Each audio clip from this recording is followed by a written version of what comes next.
Death Valley here, the 8th-ranked Clemson Tigers getting set to take on the Trojans from Troy out of the Sun Belt Conference. One of the great traditions in college football.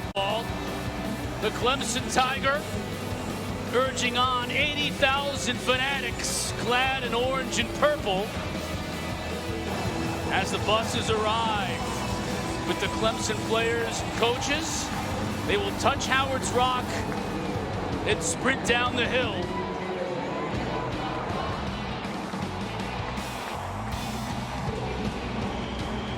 You can hear the crowd's anticipation.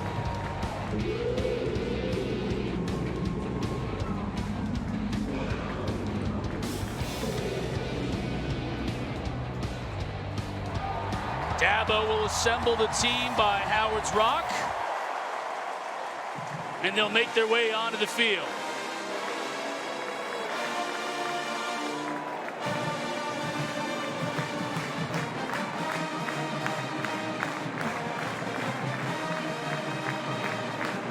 Knowing Dabo as we do, I don't understand how he can contain himself. It's only a matter of time before he pulls a hammy. I don't know about every single time. I don't know why he hasn't started the run already. You can see he's fired up, as are the fans on the hill.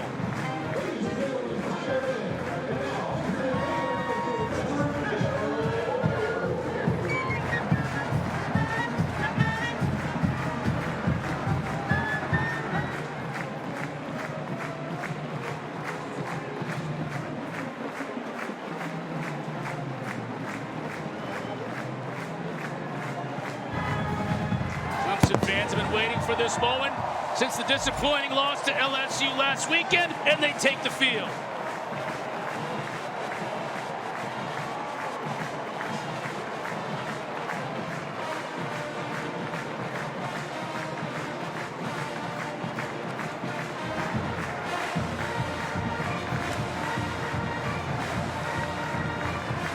Hello, everybody. Alongside Max Brown, I'm Chris Cotter. Fogged up glasses and all. That's how hot and steamy Adversity. it is here in upstate South Carolina today for Clemson and Troy. It's a Clemson team I mentioned coming off that disappointing opening game loss here at home to LSU. Kind of what are your thoughts as a former player yourself after a disappointment like that to start the season to get back at it? It was a game of missed opportunities. I mean, offensively for Cade Klubnik, one of the worst games that he's played as a Clemson Tiger. You don't expect that again today, but defensively, Tom Allen, first-year defensive coordinator, his head coach called him a difference maker. That defense showed out and is going to give a lot of teams a lot of problems this whole year. And then big picture, the difference of maybe how this team feels now compared to 5 years ago with the 12-team CFP format, you're not out of it. You control your destiny. They remain optimistic about the road ahead. Well, Cade Klubnik started the year with the second highest odds for winning the Heisman Trophy. So he was a favorite. Didn't play like one in week one. What was your assessment of his play? I saw 6 plays that really got away from him that he's going to be kicking himself, that he wants back. We're going to talk about 3 of them right here. This is one of the first third downs in the game. He's got 2 receivers open right in front of him, the tight end and the slot receiver to the top of the screen with a clean pocket. Get that ball to your hand. That could have been a big play. Second one right here, he's going to work a single receiver progression. Number 1, Antonio Williams on the right is going to come to the left on a little 5-yard drag. He's open there. You want LSU to bring heat. Get the ball out of your hands, and you got blockers all down the left-hand sideline. Instead, his eyes go down. He breaks the pocket. It looks like he's doing something with his legs, but that's a missed opportunity. And then another one right here. He gets baited into throwing this interception. It's poor pass protection by the right tackle, but good players don't make bad plays worse. He's got a hitch wide open to the outside. Can't let that 2-for-1 corner get involved. Dabo said earlier in the week, if the player who had the worst game of the night was his best player, number 2, he was fine with it because he knows that man and he knows he's going to bounce back strong. We talked about the defense, good start for first-year defensive coordinator Tom Allen. And so what are your thoughts for them? Even so, I think first game of the year, and Dabo talked about this week, and so did Coach Allen, still a lot of mistakes to correct, but for a first game, they played a physical brand of football. Yeah, they're going to have to get this guy going, Cade Klubnik, and Dabo Swinney. His line that stuck out to me is, we're not trading him. He might have played bad week 1, but we're not trading him. A lot of bright spots from the defense like we talked about. I mean, they held a really good LSU offense, and I'd argue the best quarterback in the country right now, and Garrett Nussmeier at only 17 points. So still a lot to remain optimistic about if you're the Clemson Tigers. There's Dabo. Jared Parker in his second year as the head man at Troy, coming off an opening week win against Nicholls State, where they had to come back in that game, trailing by 10 points in the third quarter, before eventually winning 38-20. He kind of echoed a lot of what Dabo said as well. First week of the year, a lot of things to work on, but if you can get away with a dub like Troy did, at least you got that in your back pocket. Yeah, year two for him. It was a little bit of a struggle last year, but they came on towards the end of the season, and we're trying to build upon that momentum heading into this offseason. This is a Troy team that has a lot of experience, 15 starters back, a lot of guys that have played a lot of football, a lot of transfers too that will not be foreign to this kind of environment. Obviously going to be a tall task for the Trojans, but they seem ready for it. Clemson won the toss. They will defer to the second half. So Troy will be on the receiving end. Robert Gunn III will kick off. DJ Epps with his heels on his own goal line to receive for the Trojans. Gunn approaches, toe meets leather. We're underway here in Death Valley. And Gunn will sail it out of the back of the end zone for a touchback. Then we'll have our first opportunity of seeing Goose Crowder. Yes, named after Goose from Top Gun. He and his brother were both big fans of the film. So Goose got his nickname and it stuck. It's too bad he doesn't have a mustache, but he's got a new and improved body, as they say. He's got hurt last year, concussions, took himself out towards the past couple months of the season, but now he's healthy. Big off season for him. They thought he could improve the efficiency from week one, but he's their unquestioned leader. West Virginia transfer. They're hoping that the quick pass game from him, that's got to be a staple in this offensive attack. Clemson's defensive line is too good. Throwing on first down. Screen. Good pickup first down on first down. That's Ra Thomas. And if you're a fan of Georgia or Mississippi State or anywhere in the SEC, you're familiar with that. Dave transferred first from Mississippi State to Georgia and then here to Troy in the offseason. And you can tell that's a point of emphasis for them. Obviously, Troy's going to not have any personnel matchups that are in their favor facing Clemson, but that is one guy. Ra Thomas started at Georgia, transferred to Troy. Maybe on some of those one-on-one matchups, they look his way today. Crowder in the gun with Tay Meadows, the former walk-on. Gets the carry right in the teeth of that Clemson defense, maybe a yard as he gets pushed back. Peter Woods on the tackle with some teammates, and 11 in orange is someone we're going to talk about a lot this afternoon. We were talking with Jared Parker, Troy's head coach, and he said, hey, this is the best Clemson defense that I've seen since I've been coaching high-level college football. I asked him why. He said that front seven for Clemson, they're deep, they're active, they got NFL talent at both levels, all three levels really, but especially defensive line and at that linebacker position. This Troy offense just has to keep them honest with the run game. Can't get behind the sticks. Second down and 9 for Crowder. Throw quickly to the outside. Has a receiver still on his feet inside of Clemson territory. Wade Woodaz out there in coverage. Not before Ethan Connor, tight end, who was split out on that play, picked up 16. That's a great recognition by Goose Crowder, seeing corner cat pressure. That means the corner's blitzing from the boundary. Clemson does not pick up the receiver and shift over quick enough. That's that veteran knowledge, seeing a lot of football, getting the ball out of his hands quickly. You can tell early the two pass plays, quick game. They're not going to get third and fourth progression type passes. It's got to be one read and get the ball out. Tailback Jordan Lovett split to the bottom of your screen. And the Trojans have trips. Crowder looking to throw pressure up the middle. Tunnel screen inside. Again, Wood has on the tackle, but 4 yards on the play for DJ Epps. It's good blocking there on that tight end for Troy, Ethan Connor. Maybe that's a matchup they can exploit, splitting the tight end out wide and getting the blocking advantage. But this is a Troy offense that so far has to like their start. Wood has lost his helmet on the play, so he'll have to come out for one play. Kobe McLeod in to back him up. Pick of about 3 on first down. Now empty backfield for Crowder.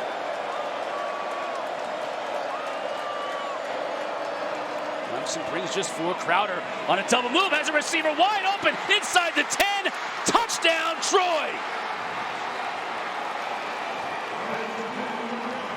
The fastest man on the field for the Trojans, Trey Taylor, goes 44 yards, and Troy is broken out on top early. This is a phenomenal play call by offensive coordinator Sean Reagan. They're going to motion their running back out wide. They know they got man coverage. Do a little double move. Try to get one-on-one on the outside. This is a Clemson defense that prides themselves on their ability to play man, and what a start for Troy. Goose Crowder doing a great job getting the ball out of his hands quickly, finding the one-on-one matchup, and Troy taking advantage. Scott Taylor Renfro in for the PAT. Flag down. Let's check the marker.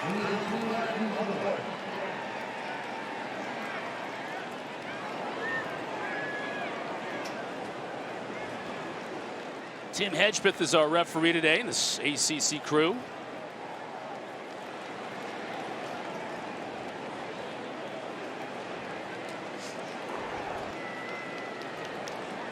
Personal foul, leaping, defense number 49. The 15-yard penalty will be enforced on the kickoff. The try is good. Personal foul enforced on the kickoff. What an opening drive for Troy. 5 plays, they go 75 yards. Crowder, 4 for 4 on the drive. Talk to me, Goose. Goose Crowder, the redshirt junior from Gardendale, Alabama, by way of West Virginia. Perfect on that opening drive for Troy. 4 for 4 and just the one running play. And why not when Crowder's putting it on the money like he was? The long touchdown pass to Trey Taylor, and just like that, Troy strikes quickly. After the 15-yard penalty, Clemson's going to fall on it on the 13, so it'll be backed up a little bit offensively when Cade Klubnik and company take the field. They were able to do that, too, because of the penalty on the PAT. Set the game clock for 12 minutes, 4 seconds. 12:04 on the play, on the game clock, please. What do you want to see here early from Clemson coming off the game where they struggled against LSU? 12:04 on the game clock, please. I want to see Cade respond, and he's done that throughout his career at Clemson. I mean, you look back, he took over the job late 2022, 2023, big expectations, didn't go according to plan. He responded in 2024 last year, 36 touchdowns, only 6 interceptions. Now the expectations are back. Didn't play his best football a week ago.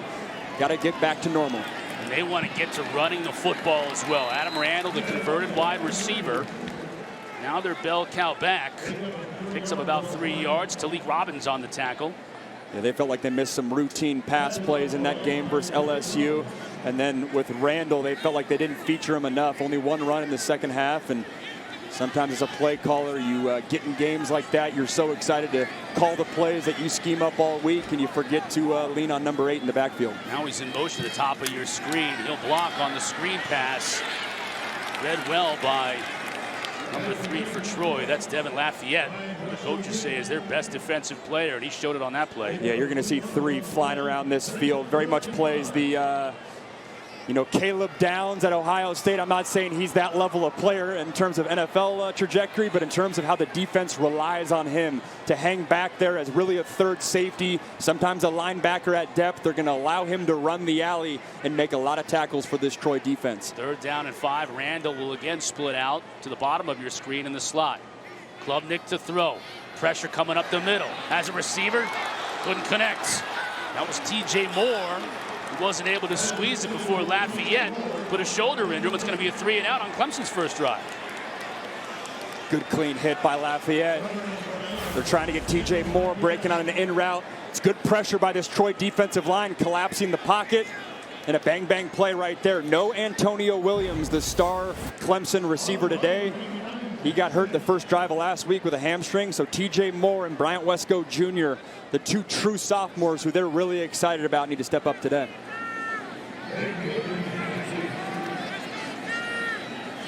Jack Smith to punt from his own 3. It's a good kick, driving Peyton Higgins back to his 32. Nowhere to go. He's dropped right there.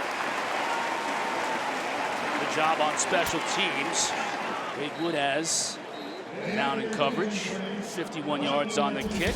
Nothing on the return. Goose had a fantastic first drive. What's he going to do for an encore? He was sharp, getting the ball out of his hands quickly. Good game plan, too. not making his quarterback think at all. Some RPOs, again, trying to get one-on-one matchups, force this Clemson team to tackle. And then when you get your big play opportunities, you got to convert. There's not going to be many in this game. Clemson let that one go. Troy takes advantage. And this is probably the last thing Troy wants to see with the great start they're having, a lightning delay. Lightning has been detected within 8 miles of the stadium. That means teams have to leave the field. Fans have to leave the stands as well. And this is happening all over the Southeast. If you're watching in South Carolina, North Carolina, and Georgia, we've had a lot of games that have been postponed. This one is going to be postponed just about 4 minutes and 17 seconds in. It's a great point by you, though. That's the last thing you want with for Troy. Not only did you have momentum offensively, but it is dry right now. And in these inconsistent weather games, these early possessions, while it is a dry football, getting points on the board, because we've all seen how that story goes. If it becomes a downpour and points are hard to come by and it becomes a defensive slugfest, it's an interesting thing to track today. So we're going to take a break here from Clemson, South Carolina, with the Troy Trojans up early, 7-0, the homestanding Tigers.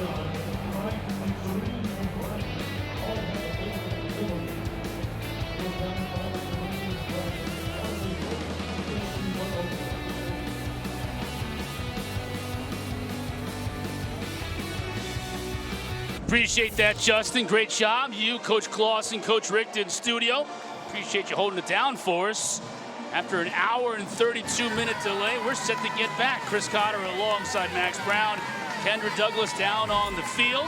She escaped the worst of the weather. We're hoping she's back and dry enough and ready to go. It rained a ton here in an hour and a half. The Lightning, it looks like, has moved on, at least enough for us to get started. Still a lot of rain, and Max, when you think about it, okay, it's going to be a totally different environment on the field. Hour and a half of rain, field is going to be soaked. So now if you're both of these teams, you're going to have to deal with that moving forward. Yeah, a lot going on, especially the quarterback in me doesn't like that in terms of, wet ball drills and all that. That was not a factor the first 2 drives of the game. It will be today. I think for the rest of the game, for Troy, I think a lot of it is you now have belief. You have proof of concept. You went out there the first 2 drives and had success. So Jared Parker, their head coach, is trying to instill that versus coming into this game. Maybe you're a little uneasy about what that looks like. And for Clemson and Dabo, I mean, it's you don't want to panic, but I'm sure he was getting on guys a little bit in there. And you can see this is all one drive, by the way, folks. Troy took the opening kickoff and went right down the field. Goose Crowder was a perfect 4 for 4. He hit Trey Taylor on that 44-yard double move down the left sideline, and they had the lead. And then their defense backed it up with a 3-and-out. It was the exact game plan. I mean, a lot of the talking points we came into this game of quick passing attack has to show up. Defensively, Devin Lafayette, their safety, came up with 2 plays there. So far for Troy, right on track. But again, for Clemson, it was about bouncing back after the tough loss versus LSU. Didn't do that through 2 drives so far. Just before the delay, Clemson punted it off after that 3-and-out. Fair catch at their own 32. That's where we're going to start right now, with still just less than 5 minutes gone in this game, with Troy in their second offensive possession from their own 32, 1st and 10.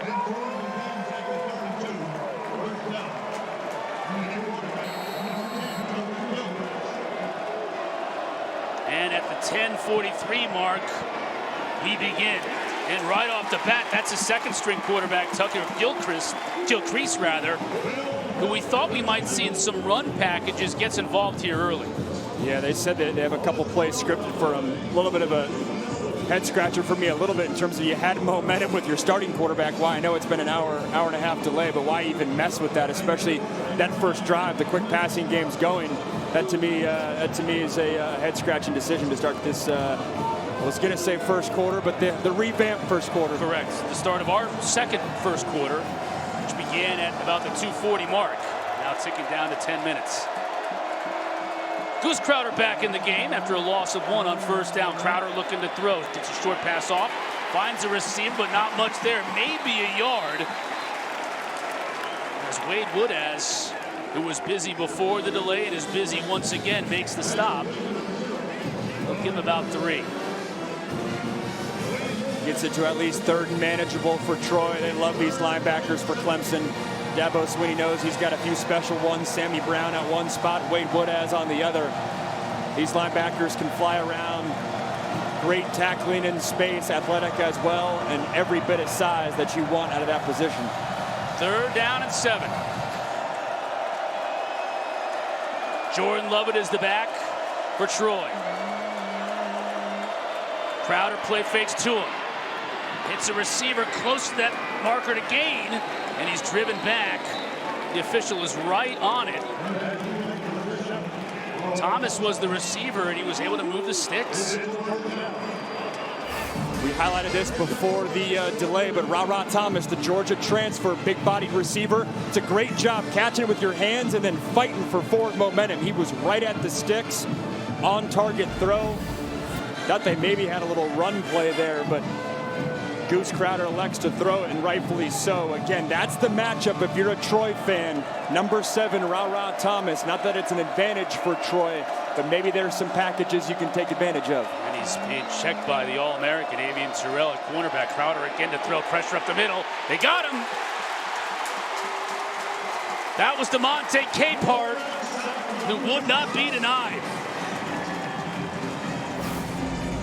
We've talked about how athletic and active this defensive line is. That's a beat right from the jump. Capehart getting active. Not easy to get that level of pass rush as a defensive tackle, especially when the quarterback breaks the pocket. But credit 19 for getting involved. And if you're Troy, those are the plays that you cannot have happen. If you're breaking the pocket, got to find a way to throw that ball away. Throw it at your running back's feet. Can't get behind the sticks like this. Loss of 9 on the play.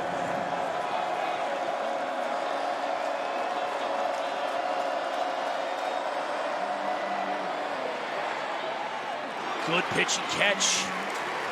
That time it was the tight end Ethan Connor again. Ricardo Jones, a safety on the tackle, but they'll move Connor. Connor's a big body. They'll move him out and split him out and treat him as a big wideout. He's been active and athletic in this game plan. I mean, you can tell they're trying to feature him. He's a tight end, but they've split him out a couple times. Obviously right there on a little corner route. I like his athleticism. It's a good job by Goose Crowder getting the ball out of his hands, but again, 3rd and 6 here. Last time they went number 7's way, Ra Thomas. Wouldn't be surprised if they do the same thing here on the top of your screen.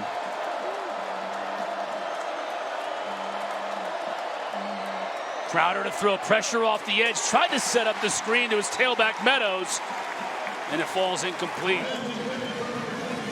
Jaheim Lawson led the way for Clemson. Cade Denhoff in there as well. First incomplete pass from the arm of Goose Crowder on the day. This is excellent recognition by Wade Wood as that linebacker. You can tell they're trying to bring him on a pass rush. He's like, these guys are trying to screen me. Follows that back. That could have been a big play if 17's football awareness did not come through there. Evan Crenshaw to punt it away. And Brian Wesco Jr. will just let this one bounce, and it's a good kick. Bouncing out of bounds inside the 10, so Clemson, for the 2nd time in as many drives, will start inside their 10.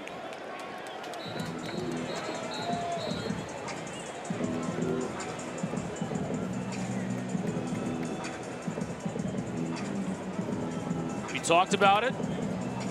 It bears repeating. Cade Klubnik coming off a tough opening game right here on this field against LSU. Starting this game with a 3-and-out, and then an hour-and-a-half weather delay. Hour-and-a-half weather delay, 6 days of sitting with the frustration after the LSU game, 9 months of sitting with all these offseason expectations, people saying he's the best quarterback in college football, maybe the #1 quarterback in next year's NFL draft. I'm sure he just wants to play football and start having some success. Randall gets hammered after picking up maybe a yard, maybe nothing. Talik Robbins the tackle. You can see some of that belief on this Troy defense. They've got 1 stop, 1 3-and-out. If there was any indecision heading into this game, that first drive before the delay helped them. Klubnik to throw. Flushed out of the pocket, hits Randall out of the backfield. Pick of about 6. It's the one thing that offensive coordinator Garrett Riley and Dabo talked about is Randall is that converted wide receiver, so the entire route tree is open to him in terms of being able to get out the passing patterns. And how unique is that? It's one thing to have a receiver converted to running back as a small guy. Adam Randall is 6'2", 235, can be a bruiser behind the tackles, but then also be a weapon in the pass game. 3rd down and 4. Klubnik to throw. Has a man, but short of the line to gain. That was Moore who brought it in, but no gain. And for the second time in as many drives, we're going to have a 3 and out. Now a lot of laundry on the field. Late flags coming in after the whistle.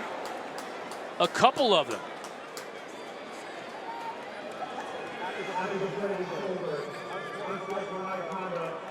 Number 1, his first of the game. 15-yard penalty. Automatic first down. That is an absolute killer. Luis Medina, the defensive lineman, guilty, and that'll extend this drive. And you can see defensive coordinator Dante Wright is irate. Same with his head coach as well. That cannot happen. Medina is the lone non-transfer starting defensive lineman. You can see the C on his chest. They're going to count on him to not only be a leader, but hold up against this strong Clemson offensive line. A killer penalty right there. First down and 10 now from the 32. And a fresh set of downs for the Tigers. Klubnik to throw. Has all kinds of time. Ball batted down at the line of scrimmage. That was Talik Robbins. He's had himself a great start to this game, batting it down. It's a head scratcher too with that penalty. He wasn't even involved in the play, Medina. This is a defensive line. They feel like they have a good quality Sun Belt version of it, Sun Belt level defensive line. Obviously, it's a tall test going in against Clemson, but they have some edge rushers they like, and they feel like they have some size in the middle. Randall out of the backfield. Hits, spins away from one. Picks up a couple. Maybe a yard. This is slow going for this Clemson offense. Slow going, nothing complex. You're allowing this Troy defense to just fly around. The big message for Dabo Swinney all week was we got to establish the run. On one side, you want to establish the run as you're seeing offensive coordinator Garrett Riley. On the other side, you're trying to get your quarterback in rhythm. He hasn't been in rhythm the entire season. Those two can work against each other. But at a certain point, your advantage if you're Clemson is up front. You have a running back in Adam Randall, like we talked about, 235 pounds. Give him the rock. Now you got to convert on 3rd and 9, though. Randall stays in the block. Receiver open, makes the catch over the middle. And the forward progress will be enough for a first down. Tight end Olsen, Pat Henry on the reception. And the first down of the game, and the crowd that had been very restless before and after the delay is a little sigh of relief. Now maybe Klubnik can get going. That's Brown. Makes the catch. Short gain. Now trying to regain his footing and does. Give him about 4 yards. Tyler Brown is a player that's going to have himself a good game because he's filling that slot receiver spot with Antonio Williams out. And in the open, we talked about some of those missed opportunities a week ago versus LSU. Well, Tyler Brown was oftentimes that receiver of beating the defender against LSU, just the ball wasn't finding them. Again, with Antonio Williams, their star receiver, out, Tyler Brown gets an elevated role today. The end around, Moore slipped as that wet turf got him after a 3-yard gain. There's Antonio Williams. Hamstring injury early in the opener against LSU. Had to sit out the rest of that game. Precautionary. Wanted to sit him out this week with the game at Georgia Tech. Their ACC opener next week. This is a receiver room that some people are saying it's the best in the country. He's a big reason why, but the guys that are getting opportunities today, TJ Moore, Bryant Wesco Jr., Tyler Brown, we know they're good college receivers, and they level up to be elite weapons. Another 3rd down. Klubnik trying to get it to Moore downfield. He makes the catch. Then it comes out. They're going to rule it incomplete. Defending on the play was Kalina Levine, and he made a heck of a play as it looked like Moore was going to come down with it. This is a phenomenal fight on the outside by Levine. He's beat right there. It looks like the receiver comes down with it, TJ Moore, but he keeps fighting, finds a way to get his right arm in there, scratching, clawing, doing whatever he can to get the ball out, and that's exactly what he does. What a huge 3rd down stop right there by the 5'11" corner. Clemson will once again be forced to punt. Jack Smith comes in. Peyton Higgins standing by at his own 7-yard line, high and short. A great punt as Higgins is forced to make the fair catch right there at the 7, 41 yards. and no return. Coming up tonight at 7:30 Eastern, Vandy taking on Virginia Tech in Blacksburg. You can also see that game on the ESPN app. So you can watch it anywhere and everywhere you are. That is an interesting game right there. SEC, ACC. Vanderbilt kind of had that coming out party last year, if you will. That's what I was just going to say. I think a lot of the college football world had the Vanderbilt coming out party being the Alabama game. That was really the one. Week 1 last year, I believe it was, in Nashville. People didn't know who Diego Pavia was. Well, the Hokies found out last year. It's going to be a fun atmosphere, though. I've been a road opponent there. You turn the corner, you see Mike Vick's retired jersey in the stadium. Enter Sandman. It's a tough place to play, as we all know. Crowder couldn't quite hit his receiver on the far side.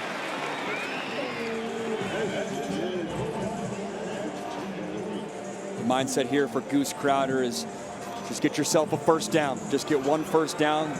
Field position's very much a factor, backed up. What you can't have happen is go 3 and out, put your punter on the Clemson letters in the end zone, and give this Clemson return team an opportunity to make a play. They really put it on Crowder's arm in this game early. Only a couple of rushing attempts. Lovett is in the backfield. Bring a man in motion. Crowder looking that way. Hits the man that was in motion. Out of bounds quickly is Peyton Higgins. Gives him a good pickup on second down, so they've got an opportunity for the entire playbook open here on 3rd and about 7. Good job using shifts and motions right there. Higgins started on the left side of the quarterback, motion to the right, leaks out into the flat, gives your quarterback an easy completion. Yeah, the mindset for Troy heading into this game is they know that, over the course of 4 quarters, they can't hang up necessarily in the run game. It's got to be an identity of quick pass game to loosen up the defense, and in the run game to keep them honest. It's different from their normal identity. Usually they want to be a run-first team. Waterlogged crowd on their feet. Flag down as the pass is batted high up in the air and picked off. Picked off by Ashton Hampton. A second flag came in closer to where Hampton made the pick, so let's check the marker.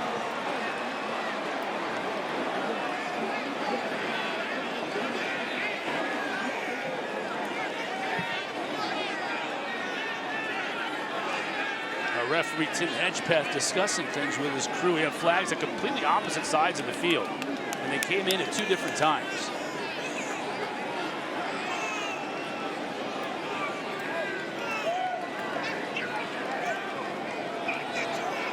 The ruling on the field is the ball was tipped, therefore there is no foul for defensive pass interference. Illegal formation, offense, that penalty is declined. It's 4th down. Hampton's INT stands, and after recovering 2 fumbles last week, Clemson's defense gets their first pick.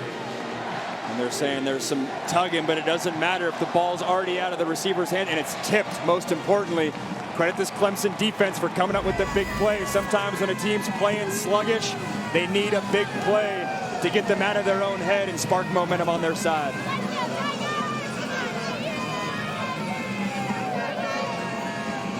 Defense maybe picking up the offense here.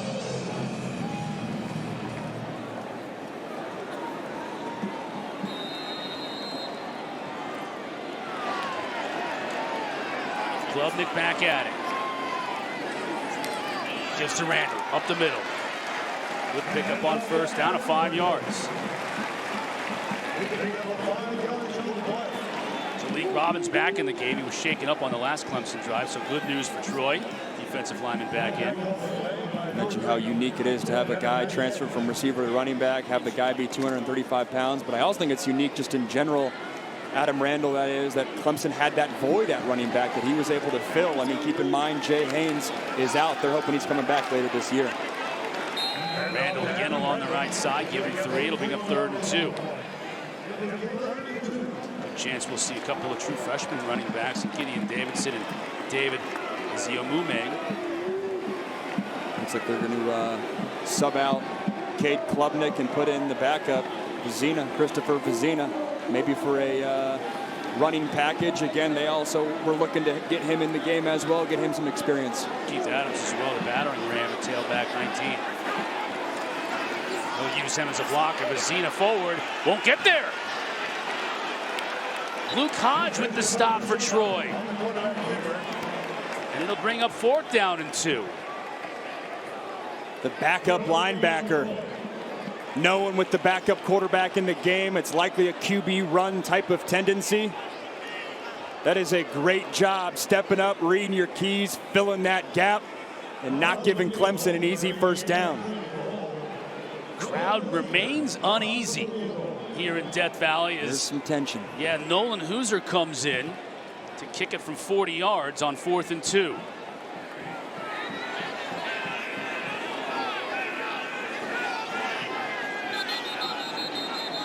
Whistles blow. Clemson wants a timeout to think things over here. 16 seconds remaining in the 1st quarter.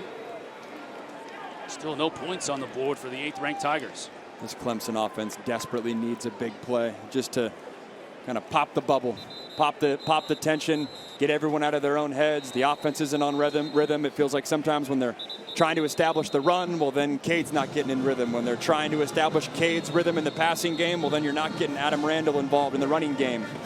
Got to find a way to marry that up if you're Garrett Riley.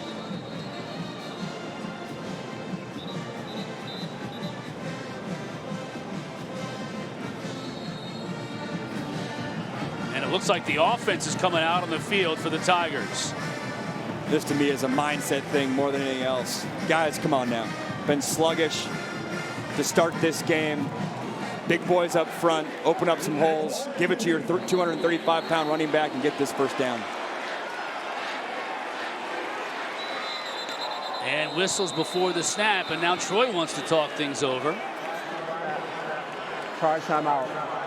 Troy, the 1st of the half. It'll be 30 seconds.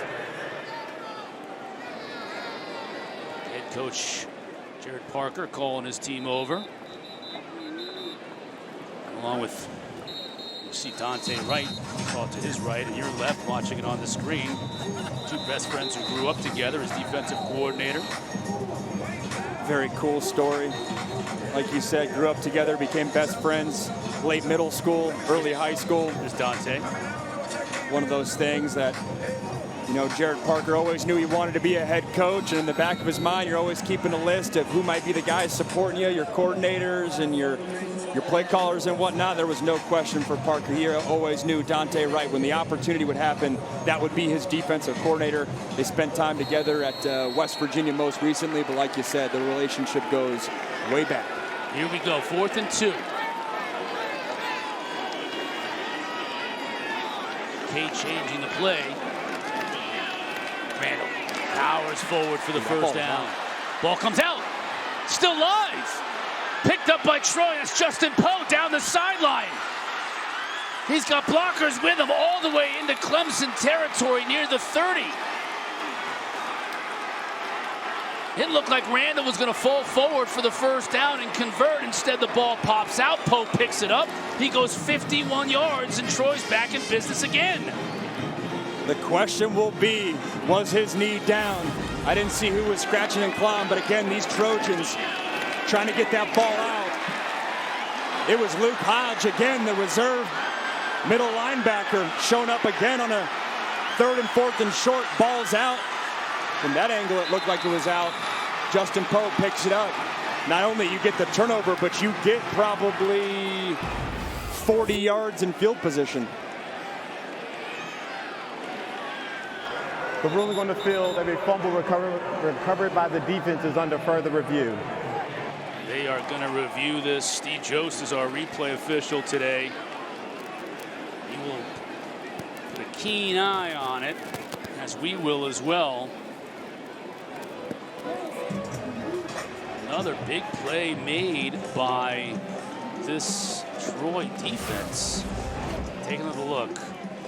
It's going to be whether or not he was down before the ball gets dislodged. Can't see it from that angle. Yep. This one will be better.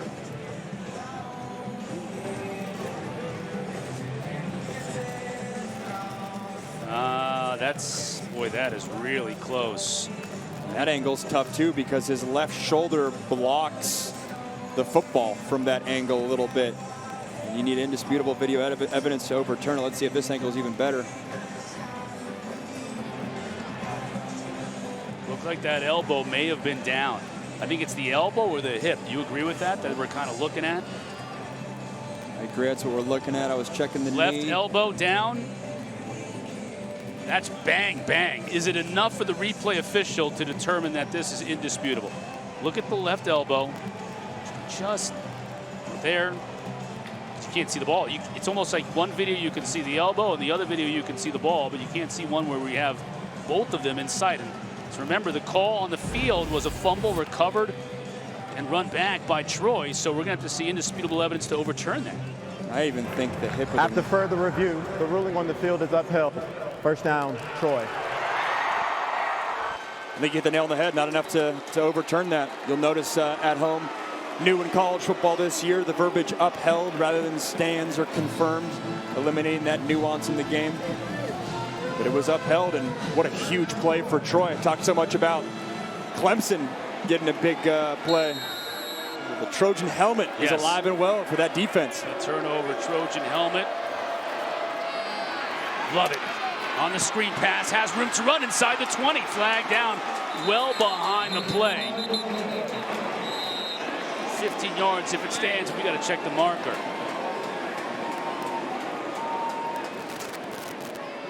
This is going to be on slot receiver Peyton Higgins for an illegal crackback block. Bang, bang call. It was awfully close, at least from my eye up here. Personal foul, illegal blindside blocks with targeting, offense number 2, 15-yard penalty. It's still first down.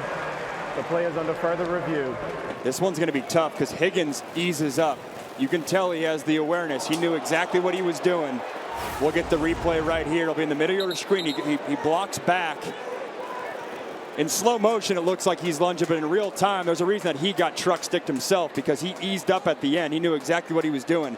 It did not look violent at all in real time. It's a defensive, and he's short too, so he's not even trying to lunge with the crown of helmet, but he's a shorter defender, so his crown just naturally hits the head or neck area of that defender. Yeah, that was Woodaz too. He's 6'4", 235, the one he hit.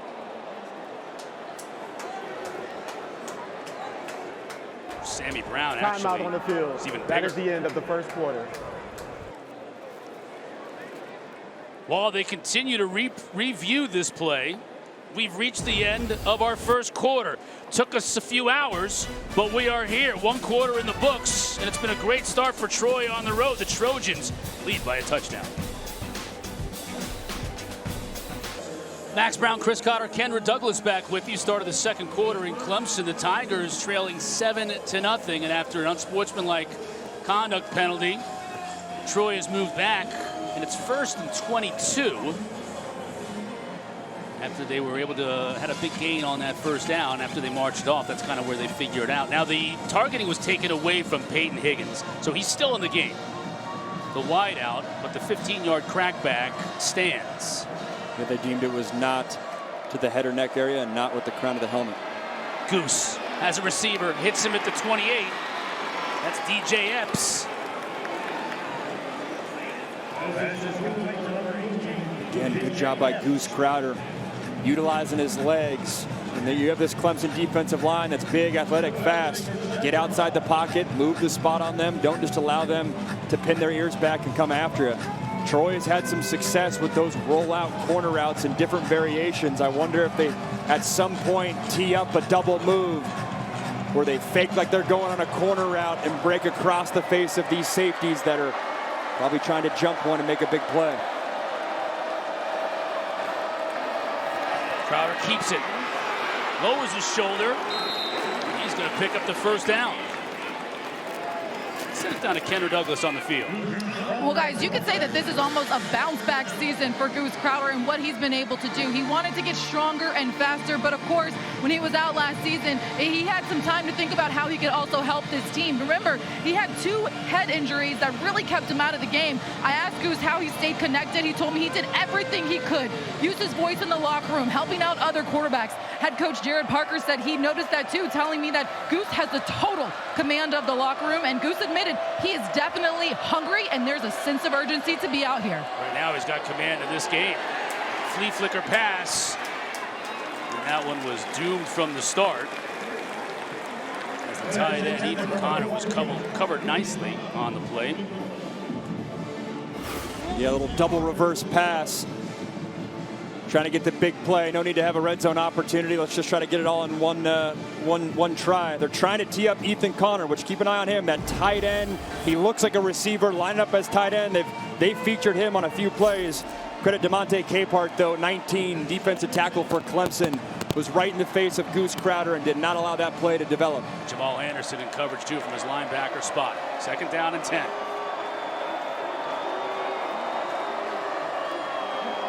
They give the Meadows. Maybe a couple. Going into this game, too, this Troy offensive line, they've had this starting 5 pretty much secured from the first day of fall camp. They're going to start a true freshman, Paul Bowling, at center. What an atmosphere. Welcome to college football, young man, in Death Valley, week 2. But they got trust in him. He's a big body. Mentally can keep up, and the guys around him, a lot of experience. So they're certainly not going to push Clemson around, but they're not going to flinch at the big moment this is. First true freshman to start at center on record in Troy history.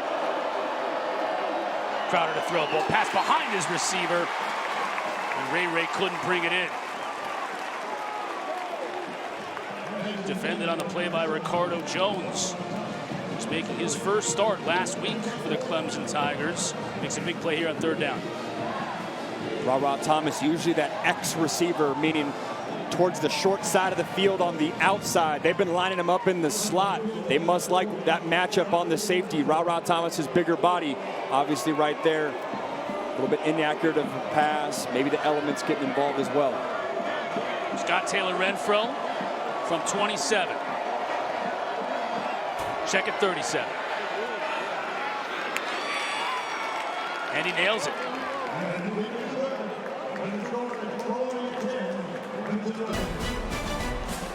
Troy adds to their advantage. Surprising 10-0 lead here in Clemson. Dabo continues to pace after a lengthy weather delay. We're at the 12:38 mark here in this first half, and his Tigers are down 10-0, and he's still trying to keep the upbeat sideline going with this club, as they've heard all week how disappointing the offense was, especially last week in that 17-10 loss to LSU right here on this field, and they've yet to put points on the board this afternoon. Yeah, the time for yelling and screaming has passed him. Now there is an anxiety and a tension of let's just relax, let's just breathe. We've done this before, and let's trust our signal caller.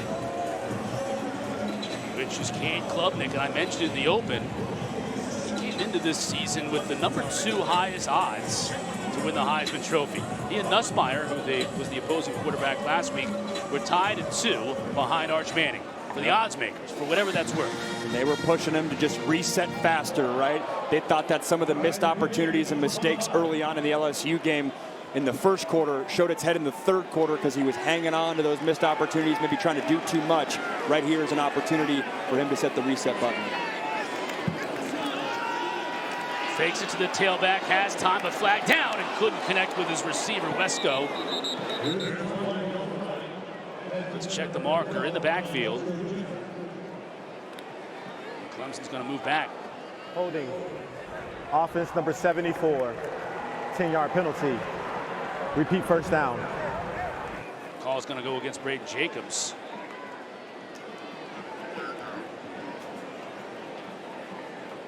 Braden Jacobs, true freshman offensive lineman, coming into this game.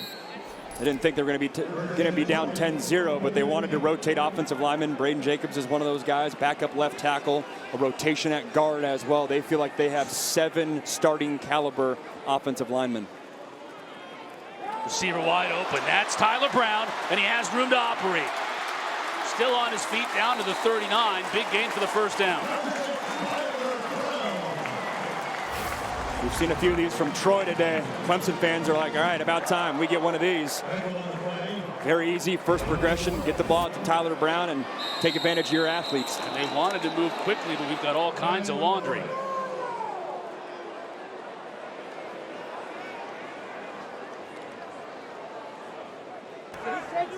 False start. Offense number 50. 5-yard penalty. Repeat first down. Time Colin Sadler was guilty of jumping. And we're picking up some of that audio of guys being frustrated. Yep. That's always the risk. It sounds good when you say let's rotate offensive linemen and get new guys involved, but anytime that's a cohesive group of 5. There's a reason a lot of coaches don't want to mess with that. That is the downside of when a new face gets in there. Do they get a little jittery? Randall trying to pick a spot. That's maybe 3.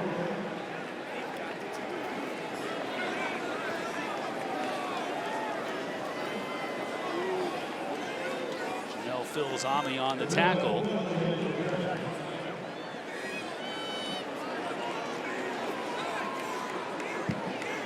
I've been coming to this stadium for years. I've never heard it this quiet, ever. Klubnik, now the pocket collapses and he gets dropped.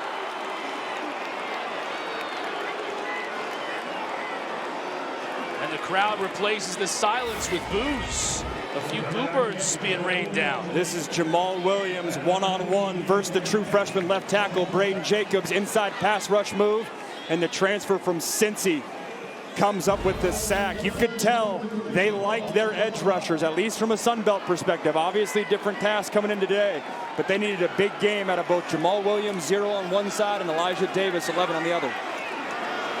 Randall's going to have to make it happen on his own, and he won't even come close.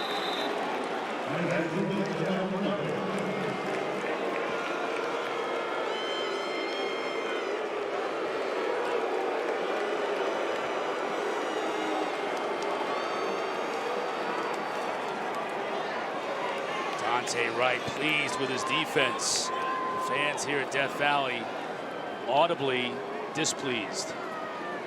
Troy felt like they played sluggish last week on defense. Poor angles, poor tackling. And some of that's to be expected week 1, but there was very much a sense of urgency with Dante Wright this week that's coming through so far through one quarter.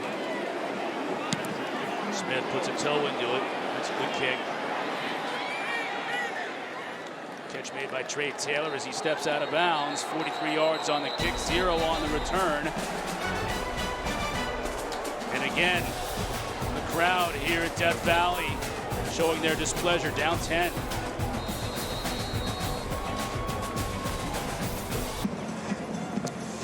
Then what has to be the shocker of the day, at least early on in college football, Troy with a 10-0 lead over Clemson at the 10-minute mark of this first half. And when you think about Troy's first 4 drives, look, the opening drive of the game, they went 75 yards on 5 plays. Since then, they haven't really been able to move the football, but they've taken advantage of field position. And the weather delay was a huge disadvantage for Troy. They had all the momentum after 2 great drives, one offensively and one defensively. So credit this team for not losing that momentum, sparking it back up after the weather delay, and they haven't missed a beat so far through one quarter.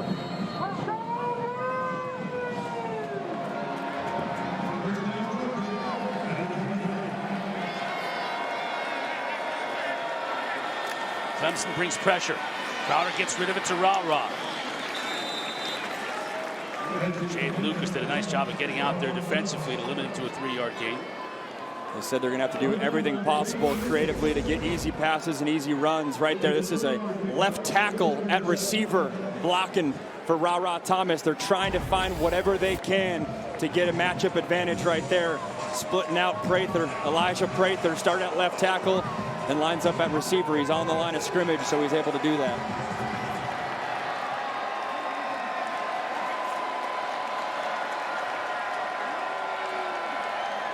Dortch in motion, now back to the bottom. Crowder rolls this way. Just going to throw this one away, had nobody open. So that's the same concept they've had a lot of success with on so far today, the rollout and then trying to get that corner route flattened off. Wouldn't surprise me if Troy has some sort of double move off of that. Whether you're rolling out, you do a corner and go. Right there, you can see the Clemson's defense is like, all right, enough of this. We've seen this a few times so far today. If they have a wrinkle off of that, sometimes you see offensive coordinators roll right, then throw back left, get the defense going one direction.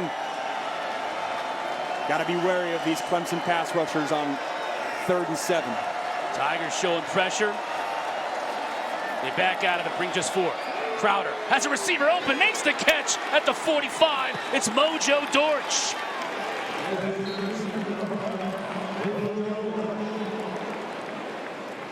You're not even attempting this throw unless you're playing with a lot of confidence at the quarterback position. It's called a hole shot. You got a safety over the top, a defender underneath. There's a window right there where you got to throw this on a line, showcasing the arm strength. You can see that football piercing through the elements. That is great execution by Goose Crowder. And if you're Mojo Dortch, man, you better have a lot of mojo, knowing that 6 in orange, Ricardo Jones is closing fast. Exactly. You got to hold on to that thing. Then you can get up and get the mojo celebration. First down.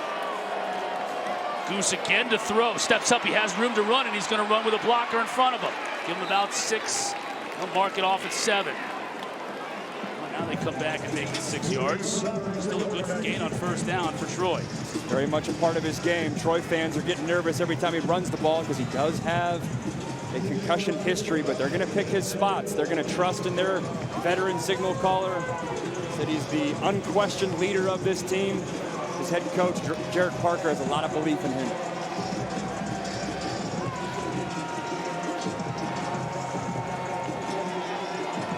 Midway through the second quarter, Troy's advanced the ball into Clemson territory. Pressure up the middle. Not much that Tay Meadows can do. Had a helmet fly off on the play. Connor Langlow, baby, offensive lineman. He'll have to come out.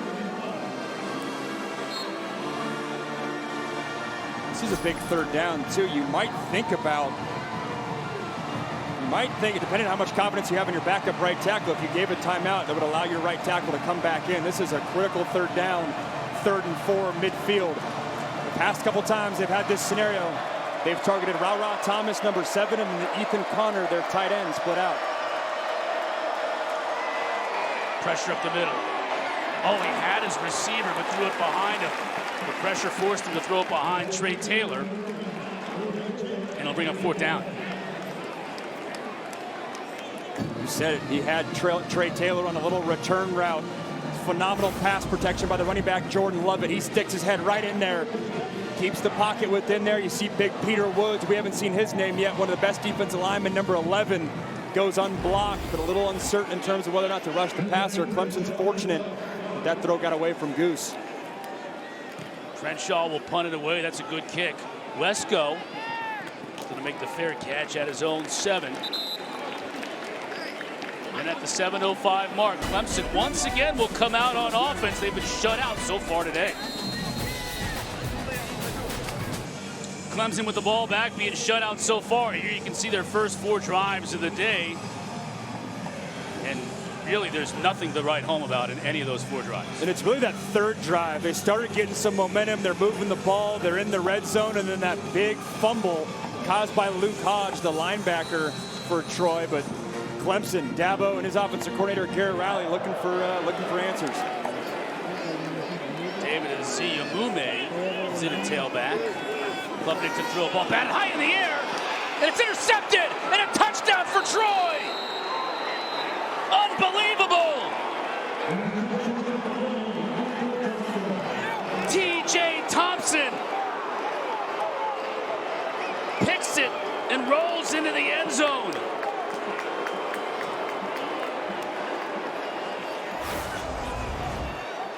What a play. They got Cade Klubnik backed up against his end zone. And guess what? Luke Hodge, once again, we've been calling his name all day. The backup linebacker gets his hands up. Ball's in the air. T.J. Thompson, the will linebacker, comes down with it. It's one thing to have a turnover in the middle of the field. To get that and score on it as well. What a huge play for Troy.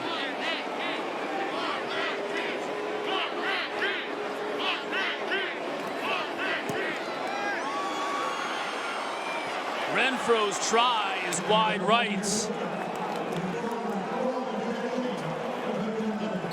And a Bronx cheer from the Clemson fans that something actually went their way here this afternoon. It's so quiet in here when I'm giving that touchdown call. I got Clemson fans looking back at us in the booth being like, why are you getting so excited for this? But this is a big time play by Troy. Again, Luke Hodge jumps up, gets his hands up. That's always the risk in quick game a little bit. And how big is it? You don't even have your offense get on the field. He's trying to get it on a little quick out route to Jordan Sapp, the backup tight end. But it just bang, bang play. It's a great job. Luke Hodge knowing what they're trying to do.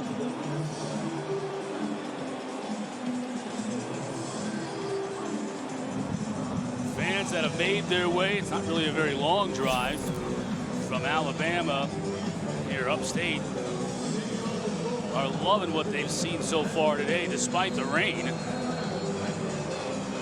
You see on the bottom 3 and 30 versus top 25 all time. Last one came 2017 versus LSU at Orgeron squad. They won at that Death Valley. This is a different beast though. That LSU squad was ranked, I believe, 20th in the country. Definitely not 8th with all the hype that Clemson has. Randall wants to give it a try. And he's glad that he did it out to the 30.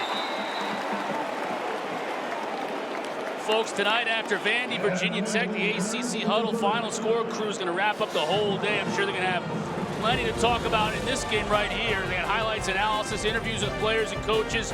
Got you all covered. It's on the ACC Network. It's also on that all-new ESPN app. A lot of games delayed earlier in the day. I saw Georgia Tech and Wake Forest, both after their games were delayed. They're not having the same issues that Clemson is having after this delay. And the problem is, if you're Garrett Riley, Clemson's play caller, offensive coordinator, is you're trying to get your quarterback in rhythm, trying to get him easy throws, and that sounds great. You want to do that, get your star player involved. But then also, the run game is still not shown up. Didn't show up in the LSU game, hasn't shown up here. So far today, they've been 55% pass. Trying it on the ground with Wesco. He gets 4. That's what we expected to see from Troy today, trying to get all these receivers and everybody else involved to somehow get the running game going. And it's Clemson who's somehow trying to get the running game going by using Wesco. And tempo here. Klubnik pumps, nobody's open, now goes to the sideline through the receiver's hands and incomplete. That was Easy Umume. There were 2 receivers down there. The tight end, Betancourt, was also in the area, which is never a great sign. The mindset for Troy is just keep everything in front of you. Played good ball so far through a quarter and a half, but for Cade Klubnik, he took his eyes to the left there. That wasn't open, always dangerous going back to the far right side on a quick pass game concept. Almost feels like his legs need to get involved in this game, have him get hit, have him get immersed in this football game. Clemson 1 for 6 on 3rd down. That time Wesco squeezes it and he's loose. Inside the 35, down to the 25 before finally being brought down by Jordan Stringer. Let's see if that gets Klubnik going. Seeing some of the arm strength here. Far right hash, drives the ball. It's a nice throw right there. Then the corner falls down for Troy. Whistles, timeout by Troy as Clemson wanted to move quickly. Troy, their second of the half. It'll be 30 seconds.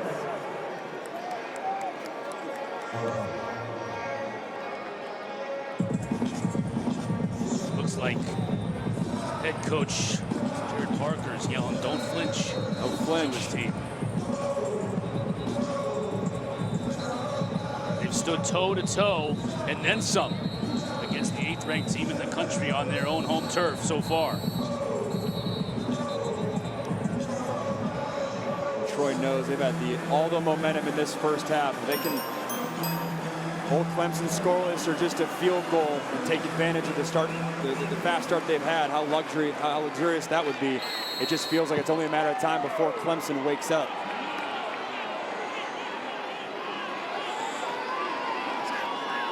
Klubnik to throw. Has time. Behind his receiver, Brown had to go back and get it. Flags all over the place. Brown took a big hit. Wes White was the one who delivered it. White telling Brown no hard feelings. That was one of those where you could just see Brown's body twisted in an unnatural way. personal foul, targeting defense number 8. The play is under further review. And this was not a malicious hit at all. It was a bang-bang football play. GWES White, that's their best cover guy. That would be a significant loss if he has to leave this game. This was just a drag route working right to left by Tyler Brown. I thought Cade Klubnik was late on this throw. You can see Brown, he's open, he's open, he's open. Ball comes a little late behind him. That's pretty obvious. You could say that Brown ducked his head, but White led with his head the whole way. He knew it too right then. Didn't have to either. Didn't have to. Brown's pretty much on the ground here. Could have led with the shoulder.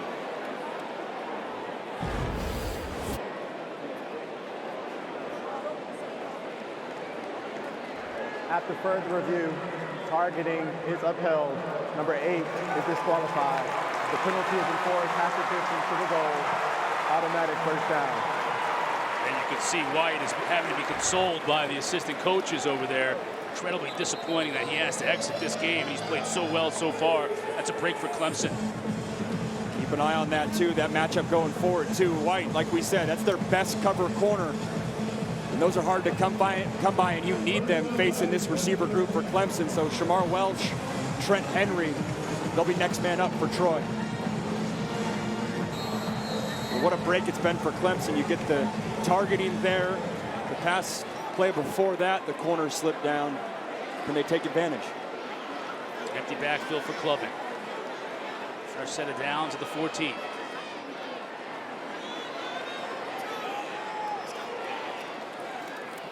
Randall. Down to the 6.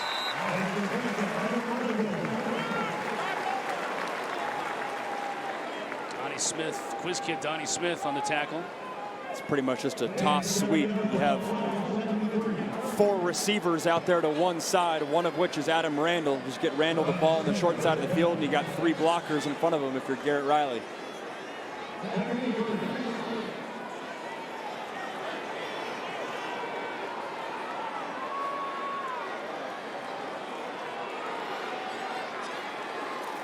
Klubnik, design quarterback draw, doesn't get much.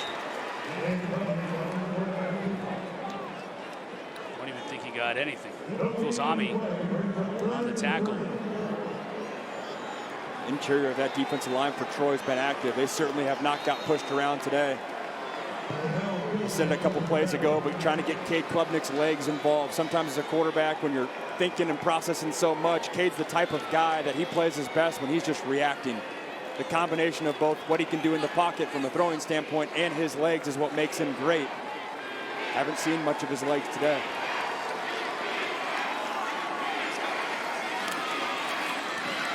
Going to the outside and into the end zone goes Tristan Smith. Tigers finally on the board.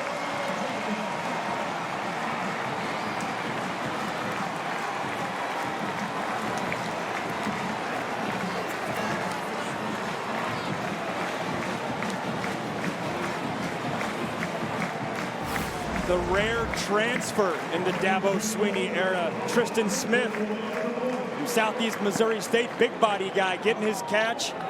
Tyler Brown injured earlier on. He's taking advantage of his moment. That's an easy touchdown. And they're reviewing this score. My guess is that it's whether Smith's knee was down when he first made the catch, because he rolled into the end zone almost virtually unopposed.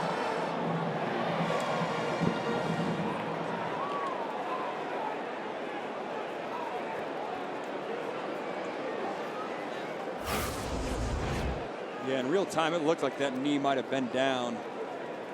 Yep.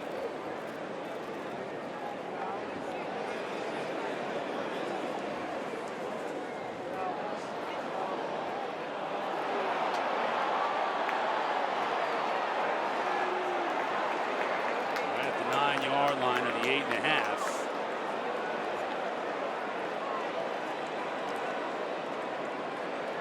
This will be a good shot at it as well.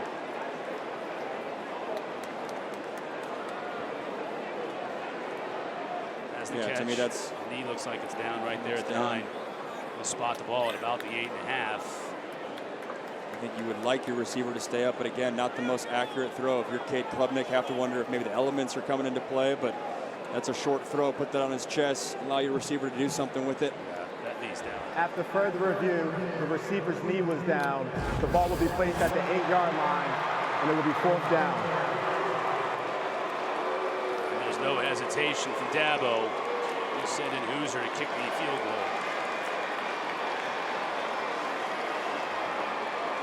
Those are the types of plays when you're Clemson, it just feels like nothing can go your way, right? You probably could have caught that without having your knee on the ground. Cade probably makes that throw on his chest 9 out of 10 times, but you get this negative snowball effect and just need a big play to get out of it.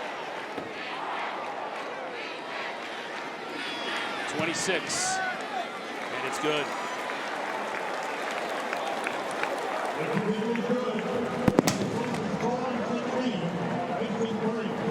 Fireworks go off for the first time since the Tigers ran down the hill about 3 hours ago.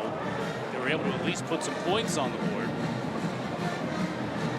Even though disappointing that they weren't able to get into the end zone. Kendra down to the field. What do you got for us, Kendra? Well, guys, I've been keeping a look out on the Tigers' sideline just to see how the mood is. But I tell you, when they watched that replay as well, it was the Trojan fan club over here that went wild. I mean, you could hear the families and the friends that have all come in to support Troy just yelling and screaming because they knew that that was not going to be a touchdown for Clemson. So just to look out, don't forget, that's a small group, but they are mighty and loud, guys. Yeah, as we pull back from the visitors section here in Death Valley. You got that little nook. They got that nook in the corner. They're glad they came. Their boys are showing out so far.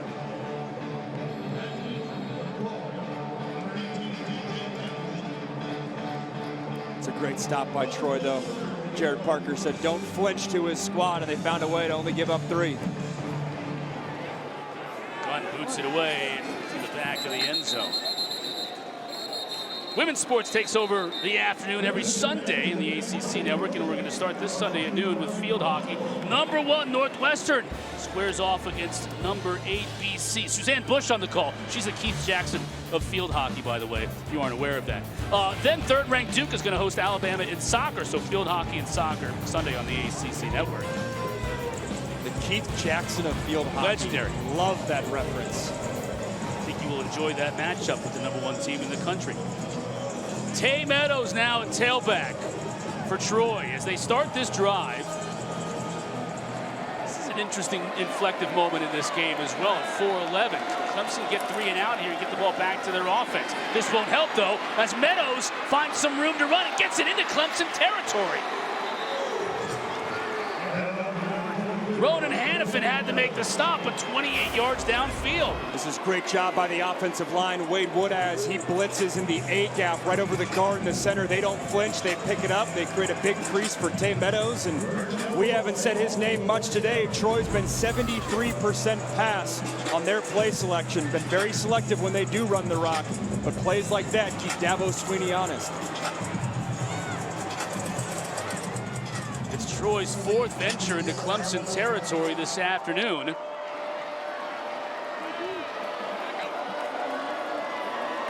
Meadows again, bouncing it outside. That's a good pickup of just about 3 yards on first down. We were talking with the staff this week. They said, what's the next step for Tay Meadows? It's trusting what your eyes are giving you. Right there, that's great vision. That play is supposed to lead towards the right side. He sees the crease to the left side, puts his foot in the dirt, cuts it up, and gets a nice gain. They got a transfer from Georgia Tech and Trey Cooley. They thought he was going to be their top tailback. He was injured late in camp. And so Tay Meadows, who had 186 yards rushing in week 1, right back at it here in week 2.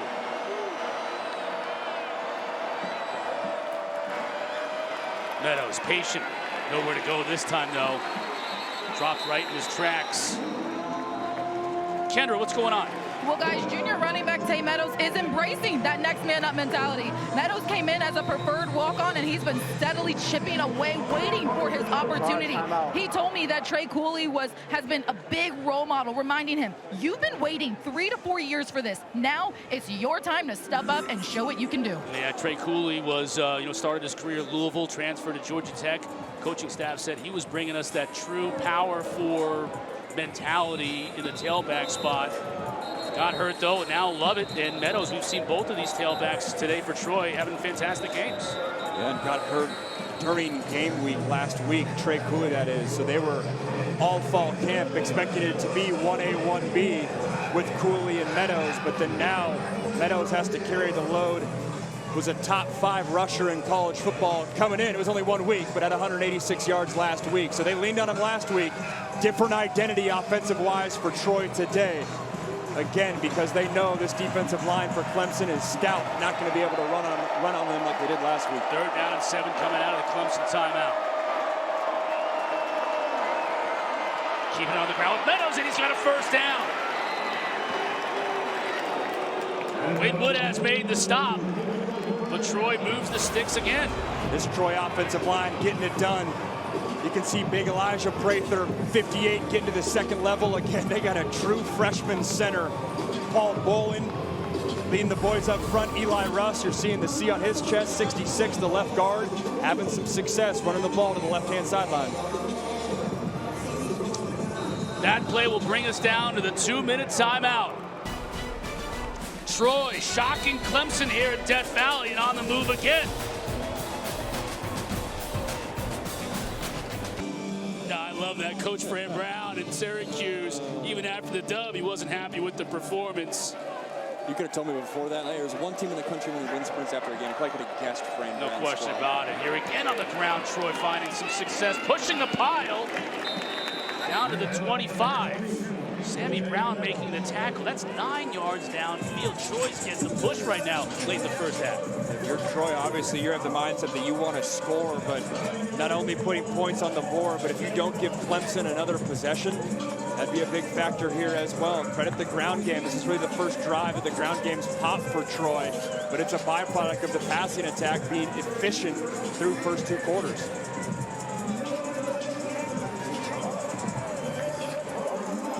Second down and 1.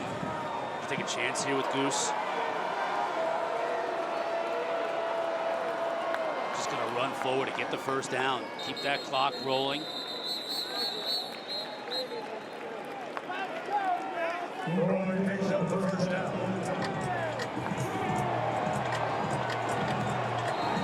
Now flags come out. This could be a really costly penalty here as Troy's in field goal range right now.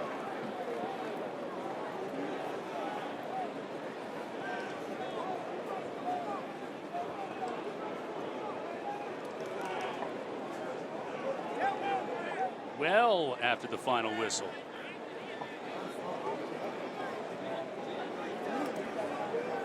After the play, unsportsmanlike conduct, offense number 77 hits first of the game. 15-yard penalty, the down count, 3rd down. Garner Langlow. Correction, it's 1st down. You're going to get him on after the play. Big 77 on the right side of your frame there. See what he does. Trying to protect his quarterback. Must have been what he said. There's nothing there. Wasn't what he did. Keep in mind, Troy's up this game 16-3. They've had 2 bang-bang targeting calls, and they've had 2 unsportsmanlike personal fouls. So they're giving up penalty yardage in addition to, the talent deficiency that they have on paper. It was after the 1st down was gained, so it's 1st and 10 to 15 yards back. Dortch, can he get to the corner? Cannot. Defended well by Ronan Hannafin to prevent a big play. Just a gain of 3. Good call. And keep in mind, Khalil Barnes, their star safety, is out with a hamstring injury, so Hannafin's had to step up into that role. Wasn't necessarily expecting to start last week, at least when training camp started, but they're going to rely on number 5. It's good recognition there. Troy has the 1 timeout still on the board. 27 seconds in this 1st half.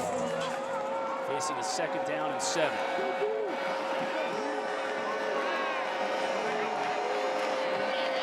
Love it. Cuts it back inside. Stays on his feet after the initial hit. But Wade Woodaz was able to bring him down, and he picks up just 2, maybe 3. I think they call that to force Clemson, at least I thought, to use their timeout. Clemson's going to have a little bit of gamesmanship here, and Dabo is not going to take the timeout. He's going to force Troy to be out of order a little bit. Hurry up offense on a third down. It would be a 50-yard field goal from here. Scott Taylor Renfro, that would tie his career high. And man, Troy's taking a lot of time. This is a great job by Dabo Swinney. He caught this Troy offense off guard. They thought he was going to take the timeout. They just got to take their timeout right now. Charge timeout. Troy, the third and final of the half. That's a great 30 seconds. That is a great job by Dabo Swinney. Troy lost probably 30 seconds on that play. You could tell they thought he was going to take that timeout. If they knew that Dabo was not going to take the timeout, Troy probably would have taken their timeout 25 seconds ago. So now you're not forced with a Hail Mary situation. It's great coaching by Swinney. Why don't you just take the timeout immediately once Dabo doesn't immediately take the timeout? Because then it becomes apparent that he's going to let that clock wind down. You take your timeout. You still have 25 to 30 seconds to run your field goal unit out there. That's plenty of time. I agree. And if you take that timeout, you still could have ran 2 offensive plays, or at least a third down pickup, try to get it, and then kick it down the road. Now it's 51. This will be a career high. And Patty McAteer, the kickoff man, is in to try this long distance kick. 51 yards.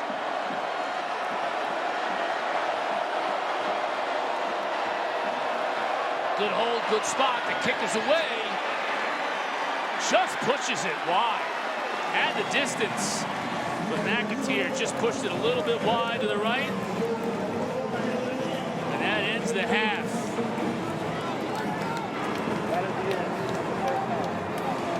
16-3, our halftime score. I'm sure Justin and Coach Clausen and Coach Rick have a lot to say about this game and everything else going on around the rest of the league. Justin, take it away. Second half, moments away from Death Valley. It was a half of miscues for this Clemson offense. First the fumble, turnovers, penalties. And Troy played hard, but yeah, you said it. I mean, a sack right here, and then the big one that really jumps out is right here.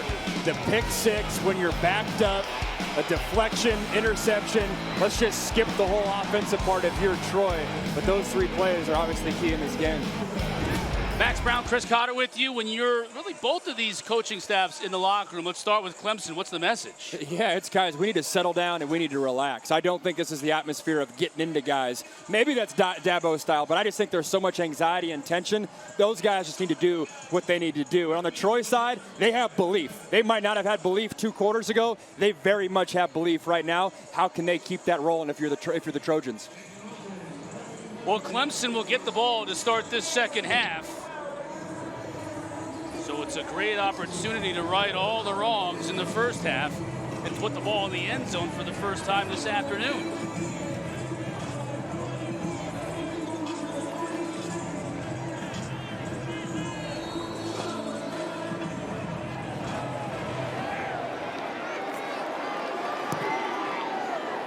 McAteer boots it deep and out of the back of the end zone. Kendra Douglas is down on the field.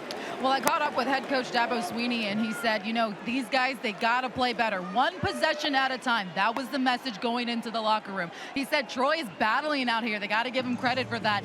But he does not like the fact that his team has scored all those 2 touchdowns. As far as Troy, though, head coach Parker said, I like what we're doing. He said, I want to see us continue to do exactly what we did in the first half. He said Goose Crowder is playing brave, except he doesn't want to see those 2 penalties that they saw in the first half, and that's what they want to clean up, guys. But he likes what he sees going on, guys. Yeah, why not? Up 16-3. Those penalties, big penalties, including one that moved him out of field goal range at the end of that first half. Randall with a good run on first down. This is a Clemson team that now 6 quarters into the season before that run had 48 total yards rushing through last week's game against LSU in the first half today. And it's 4 straight quarters of not having scored a touchdown. And keep in mind, this was going into the year, arguably the best quarterback in college football and the best wideout crew as well. And now they are trying to exert their dominance running the football.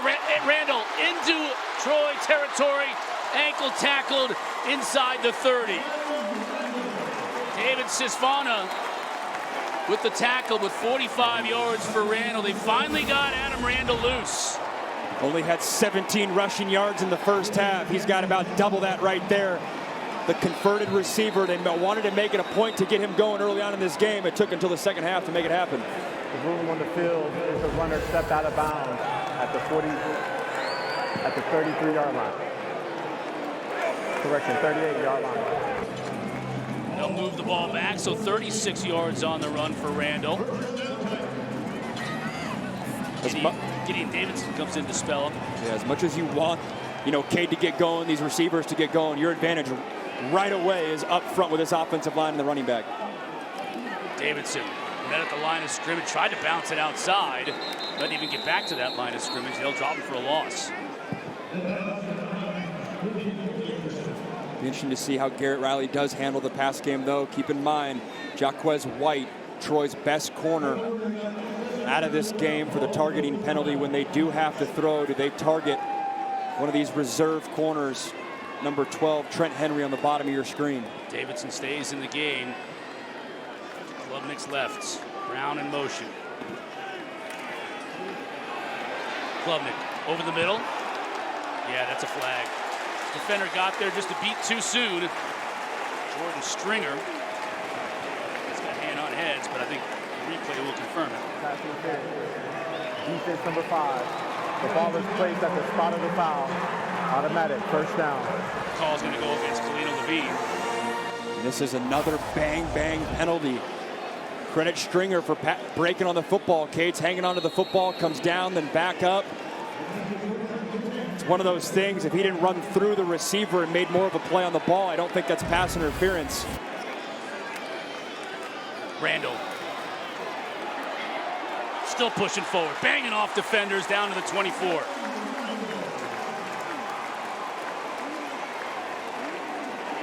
Ten more for Randall.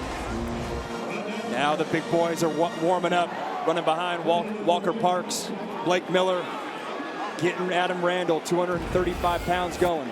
They'll move Randall out. Klubnik has all kinds of time, but it might be because there was an infraction. Now he'll run. There's a flag downfield as well. Klubnik's still on his feet. Brought down at the 9, but let's check all the laundry.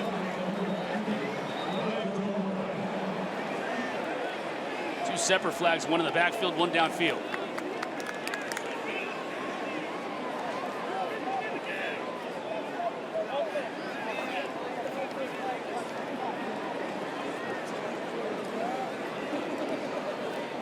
As much as those flags have been on this dirty track today, I'm surprised they're still bright yellow.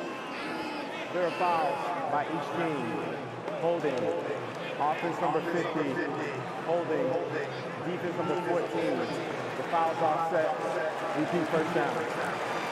That's another break for Clemson on the fouls, because I don't think the defensive holding happens without the offensive line holding by Colin Sadler, because Cade broke the pocket.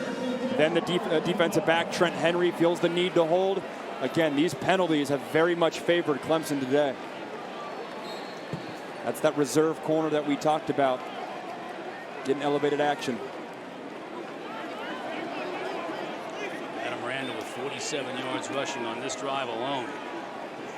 Now Davidson's in the game. Wesco. Good pickup on first down, give him 7.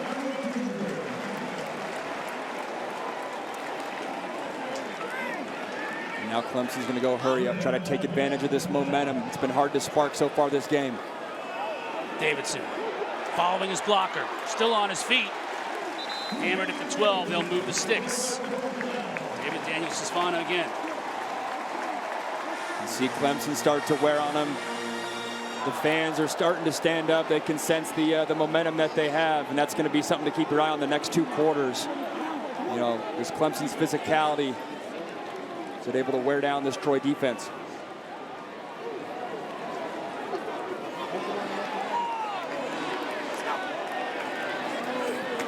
Direct snap to Randall. Powering his way to the goal line, down to the 1.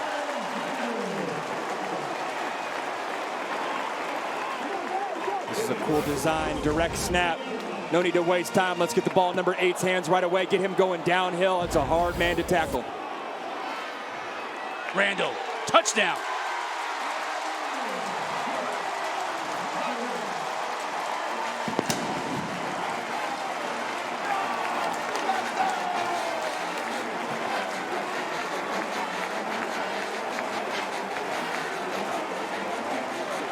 That's the drive we thought we were going to see to start the game. Thought we were going to see after the delay. Instead, we get it in the second half. Dabo Swinney hugging Adam Randall. They wanted to make him the featured part of this offense. Got away from him last week in the second half versus LSU. Not in the second half versus Troy.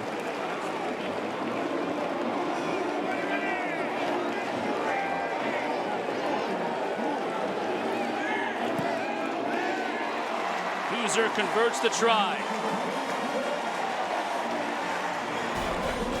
Flags all over the place after the try.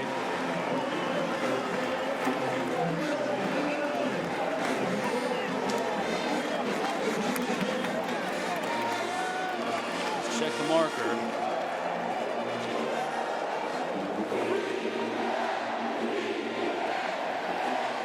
Tim Hedgesmith, our referee, is going to need a lozenge. After the play, unsportsmanlike conduct, defense number 11, his first of the game. The 15-yard penalty will be enforced on the kickoff. The try is good. That is the fifth 15-yard penalty on the field against Troy today. That's killing them in their chances in this game. Still up by 6. But the momentum on the side of the Clemson Tigers. That drive was all about attitude and Adam Randall. Tigers still trail by 6.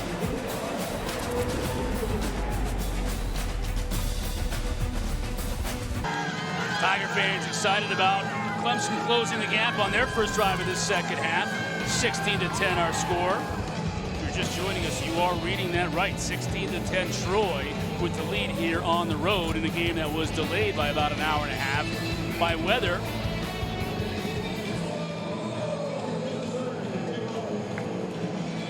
Clemson's going to try to steal possession here. A little onside kick, taking advantage of the personal foul for Troy.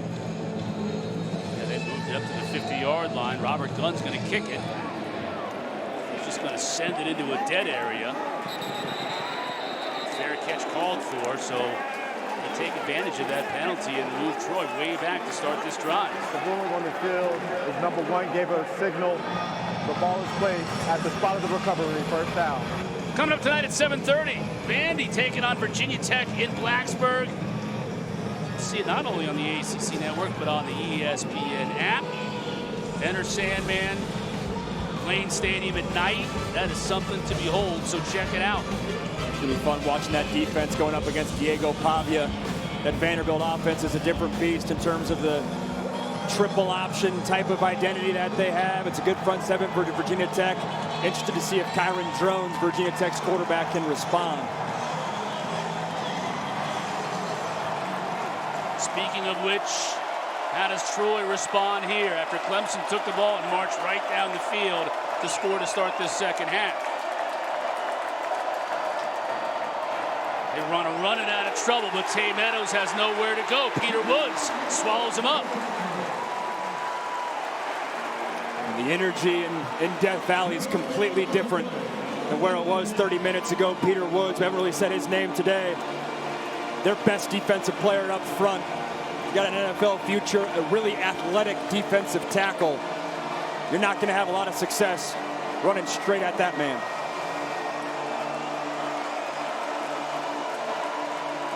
Troy had a lot of success with the quick passing game. It's dicey when you're backed up in your own end zone, but can they get back to some of those concepts? Mojo in motion now to the bottom of your screen. Pressure up the middle. Picked up initially. Crowder's going one-on-one to the corner, and it's incomplete. No, now it's intercepted, they say, off the deflection. Ricardo Jones is able to pick it off the deflection, and it's Clemson ball.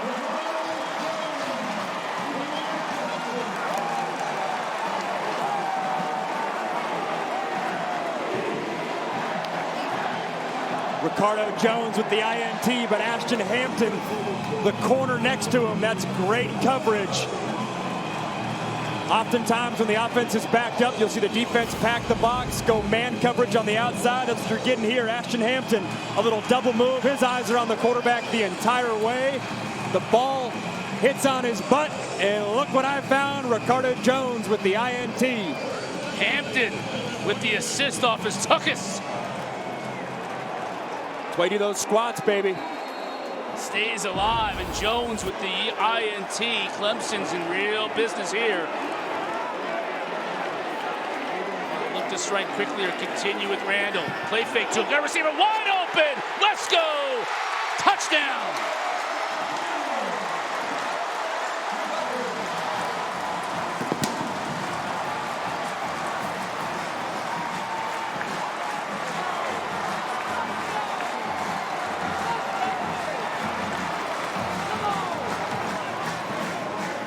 I love the play call by Garrett Riley. Fresh off a turnover, great opportunity to call a shot down the field. They faked the run after a drive in which they were wearing Troy down with the run.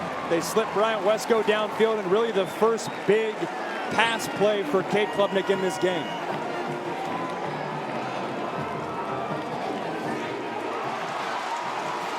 Hoosier splits the uprights. Clemson with their first lead of the afternoon. The interception started it. The butt pick. INT Ricardo Jones said, look what I found, and then the touchdown to Bryant Wesco Jr. Cade Klubnik is feeling good in this second half. Now Death Valley's rocking. That line score right there shows you just how quickly Clemson can strike. The opening drive, turnover, first play off it, 7. A couple penalties sprinkled in there as well, and Clemson taking advantage. And it is a night and day different atmosphere here in the second half. In 4 minutes and 53 seconds, Clemson 10 plays, 97 yards. Troy 2 plays, 0 yards, and the INT.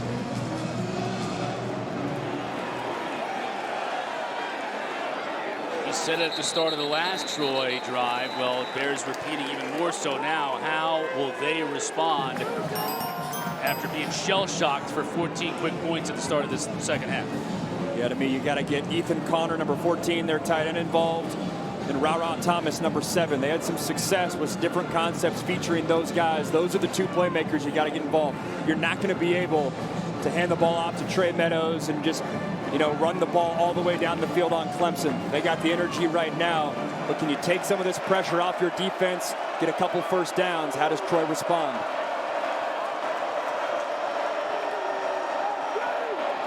Goose, incomplete. That's to Ethan Connor, and Ethan Connor was making all the plays in the first half. Drops this one. You can tell they're on the same page as me. I mean, that's a tight end on a little bubble screen right there. Don't see many tight ends in college football doing that.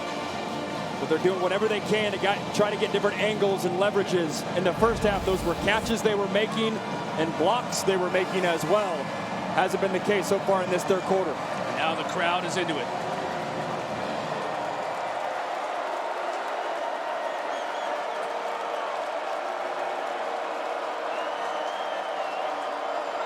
Movement, and they'll blow it dead.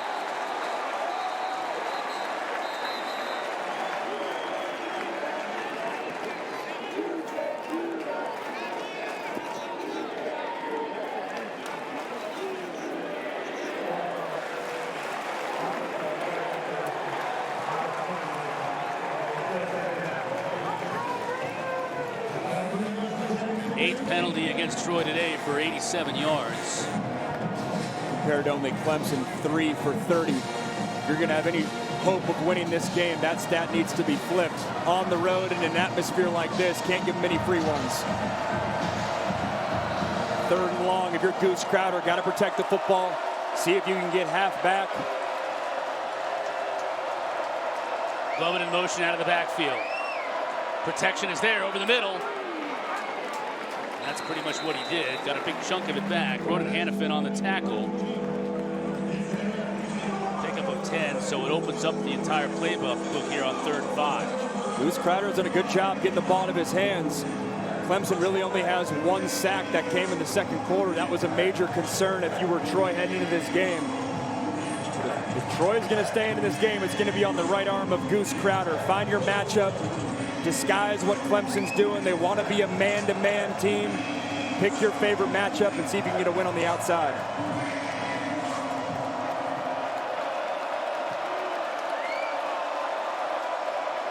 Pressure on the edge. It's picked up behind his receiver and intercepted.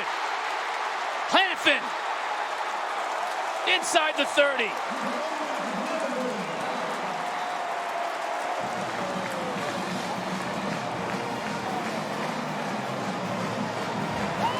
How about these safeties, back-to-back interceptions? They're picking up the slack for their offense. So look what I found. Goose Crowder just behind his receiver, DJ Epps. And that could have gone too. If that's on that front shoulder pad, that could have been a 25, 30-yard gain. Instead, it's behind his receiver. Ronan Hannafin starting safety with Khalil Barnes down. And both these safeties coming up with huge plays for the Tigers.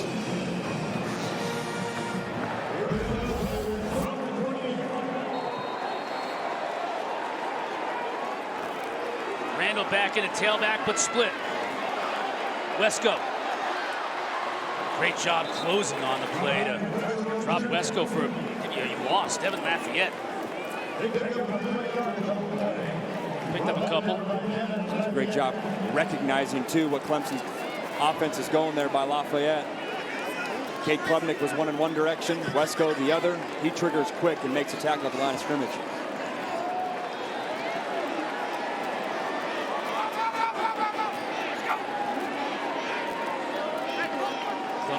Klubnik looks to the sideline and changes it up.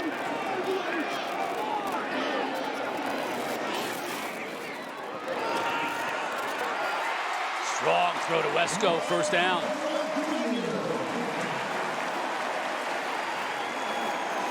Accurate throw and on time, too. That's what really sticks out to me with Cade Klubnik. That's an out route to the wide side of the field. He's thrown that before his receiver gets out of his break. You can tell it's a totally different second half for Klubnik in this offense. Klubnik keeps it. Trying to get to the edge, can't do it. Another great play by Lafayette. And he comes downhill to find that ball carrier. And it's the instincts, too. I mean, he's playing center field out there, so he's got to manage the running back and then sees Klubnik pull the ball and then the closing speed as well. Klubnik's got a sturdy lower body. He's coming up with making tackles. We said going into this game, Devin Lafayette was their best defensive player. He's had some big-time tackles. No gain on the play. Randall now behind Klubnik. And he'll get it. Met in the backfield and dropped for a loss. Elijah Davis working his way in. You're seeing Dante Wright right there, their defensive coordinator. He loves Elijah Davis. Defensive end, feels like he can make an impact for this defense. Those are their two-star players. Devin Lafayette, Elijah Davis, 11. Luke Hodges had a good day. Davis, former Gamecock, transferred to Troy from South Carolina.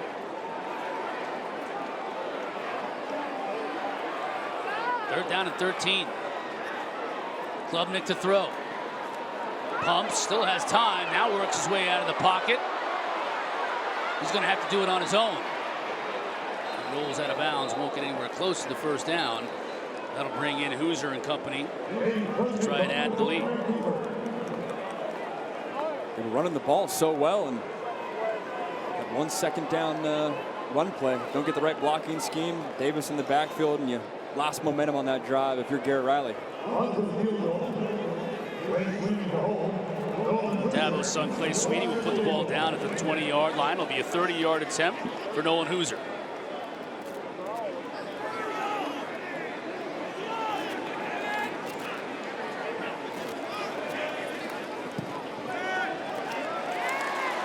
Holden Casperson with the perfect snap. Clay Sweeney with the perfect hold. And Nolan Hoosier adds 3 points to Clemson's 20-16 lead here in the third. 10 points off of 2 Troy turnovers in this second half has enabled Clemson to extend their lead at 20-16. They were losing 16-3 at the break. Now this Troy team that had such high hopes, and as you said so definitely at the break, Max, they had hope. Still have the hope, but they've got to right the ship here real quickly, because as we've seen with Clemson's offense, the way their defense is turning them over, this thing could get out of hand in a hurry. The all-new ACC PM, Monday through Thursday from 6 to 7, and then Fridays, it's a special 2-hour football-focused edition from 5 to 7, hosted by Kelsey Riggs Cup right here on the ACC Network, and of course, streaming live on the new ESPN app. Check that out. And I will say it for the third time in as many drives. How do they respond? I think the response has not been good in the last 2 drives. Yeah, they got to reset mentally. I mean, it can't be, oh, we blew a big lead. It's got to be, hey, before the game, if you said midway through the third quarter we'd only be down 4, they would take that in a heartbeat. Be on the offensive, not down that you gave up a lead. Meadows trying to bounce outside, just doesn't have the quickness to get away from the Clemson defense. Jeremiah Alexander closing the gap, no gain.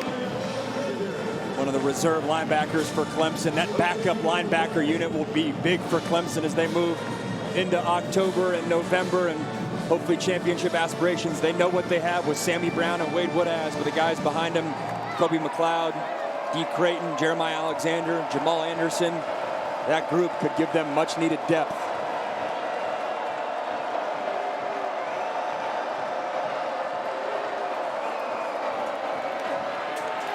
Again, nothing.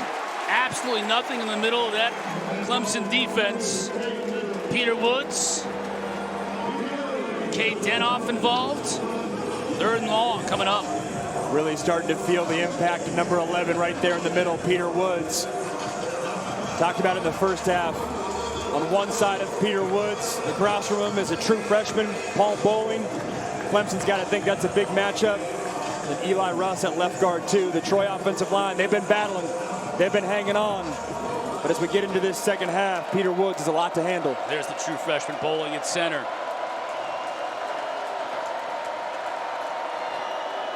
Again, tried it on the ground, and they'll come up just shy. Meadows picks up 9. Hannafin brought him down.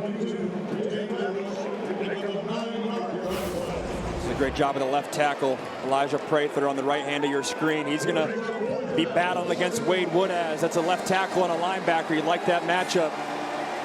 As Troy, it looks like they're going to go for it. Only get so many of these opportunities, only so many possessions left as these fans are getting into it. 4th and 1 from their own 34.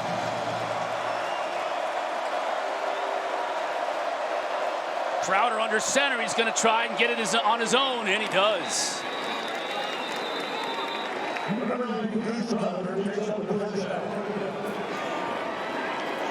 Man, that's a lot harder than it looks. You got a true freshman center on the road for the first time in Death Valley, trying to get that snap. You got an NFL first rounder bearing down right on you. You got to identify the fronts, and oh, by the way, it's wet.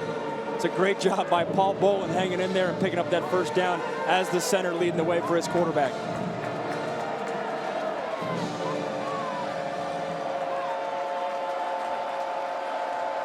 Crowder to throw. Receiver falling down as he made his cut back was Mojo Dortch.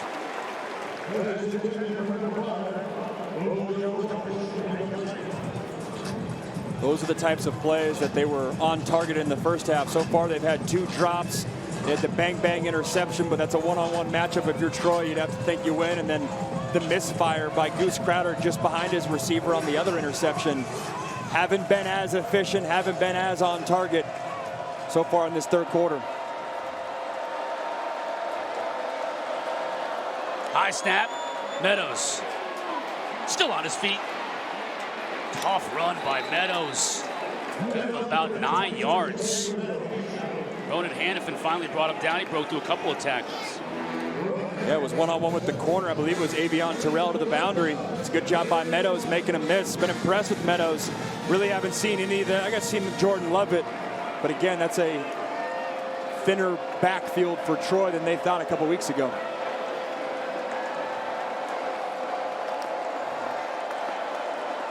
Again, I have to think it's 4-down territory. If that's the case, do you take a shot here on 3rd down?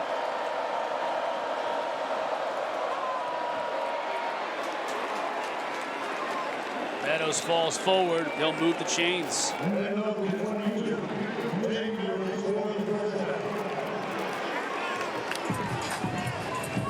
Regardless, this is a good response by the Troy offense, giving their defense a time to catch their breath. Jordan Lovett will come in. Spell Tay Meadows, former walk-on from Roanoke, Alabama. There's Lovett, number 1. He's gotten some good work today as well. Lovett trying to foul his blockers. There's nothing there. Stuffed at the line of scrimmage.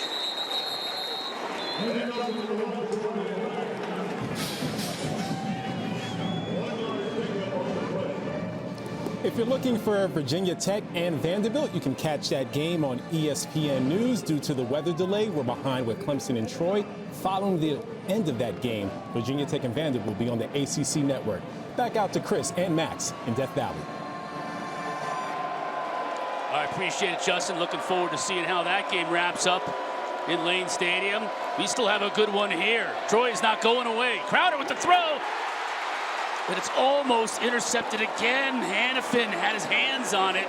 Couldn't bring it in. That was into a whole lot of traffic, Max. That was, and we said it in the first half. That route they've probably thrown 5 times today. The rollout right, corner route. If Troy has any sort of double move or get these safeties from not coming downhill, that was an absolute bunny that they missed by Ronan Hannafin. But again, those safeties they know what Troy wants to be. They know Troy wants to run these corner routes. Got to find a way to keep them on their heels. 10th play of this drive, 3rd and a long 9.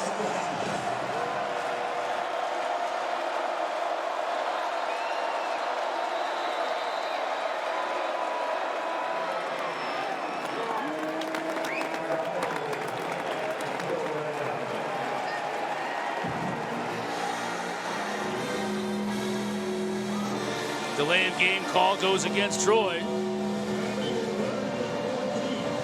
Yeah, I don't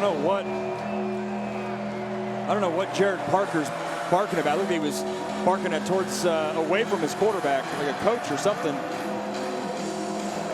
Maybe it's a substitution issue on the sideline, not sure, but obviously a totally different situation. 3rd and 10 versus 3rd and 15. If they don't pick up yards here, he might have to punt it.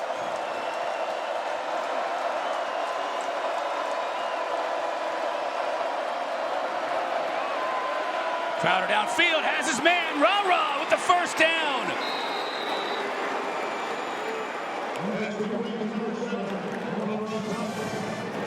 Anytime you're getting 3rd and forever, quarterback's favorite route is a dig route. Why? Because it can bleed in behind the dropping linebackers and then in front of safeties getting super high.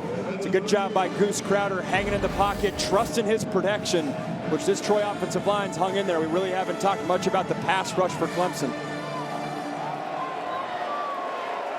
3rd and 15, and they convert. Meadows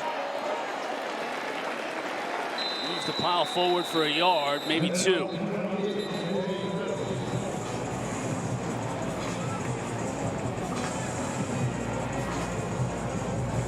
Clemson player lost his helmet in the shuffle. That's Kobe McLeod. He'll have to sit. Clock winding down, and Troy is content to continue to shorten this game as they've done such a great job doing through 3 quarters. The storm came early and gave us a delay, and then it came to start the second half. Can Troy weather the storm? He took a lead at the half. Now they're down 4, but with the ball is the head of the 4th. The Clemson Tigers, their backs against it, turned a 13-point deficit into a 4-point advantage in a dominant 3rd quarter. But Troy and Goose Crowder, they aren't going anywhere. Crowder showing all kinds of mettle on this drive alone. 11 plays, 2 3rd down conversions, including a 3rd and 15 and a 4th down conversion. As we start the 4th quarter here in Death Valley, Max Brown, Kenra Douglas, Chris Cotter with you. Troy still believes. Crowder on the run, tripped up, but not after a big pickup on 1st down. They'll move the sticks. That's 10. Will Helk finally brought him down, but Crowder continues to show that toughness. Continues to show a nice balance of know when to hang in the pocket, give that play time to develop, and then when to tuck it down and pick up 6, 7, 8 yards. Going back to the backup quarterback, Tucker Kilcrease. Very much a run-oriented guy. We've seen one carry from him so far this game.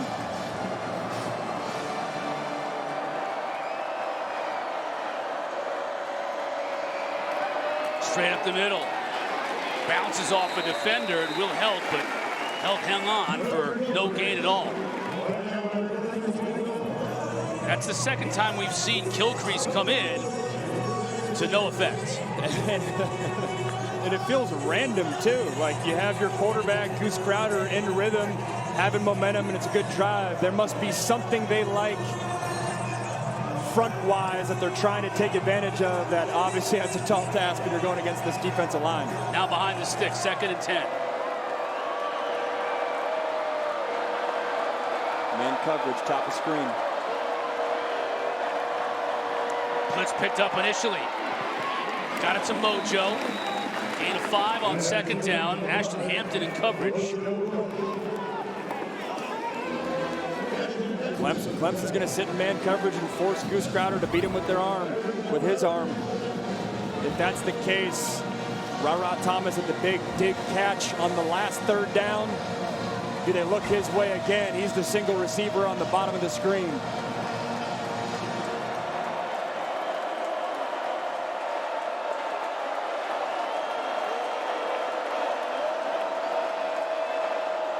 Clemson brings a delayed blitz. Got it to Ra. No, check that. That's Dortch. But he's going to be shy of the 1st down.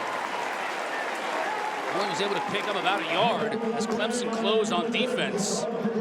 Yeah, it's a nice job by Ricardo Jones. Recognizing what they're trying to do. Teeing up a little receiver tunnel screen. He triggers right away and blows it up. He's had a nice 2nd half. Had the 1 interception and can see his instincts right away. Paddy McAteer again, the Irishman, this time from 40 yards. McAteer started playing Gaelic football in Ireland. It's a fake, and it blows up. Avion Terrell read it beautifully and foils it.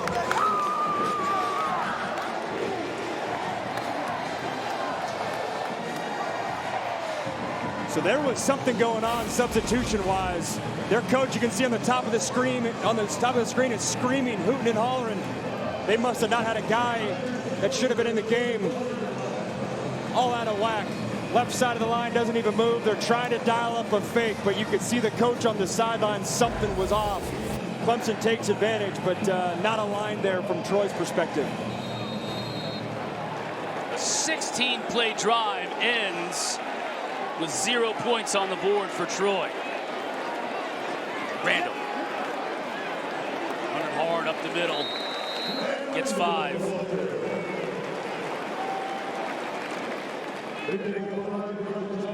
Well, they've certainly got their run game going here in the 2nd half. It was non-existent, as you can see in the 1st half.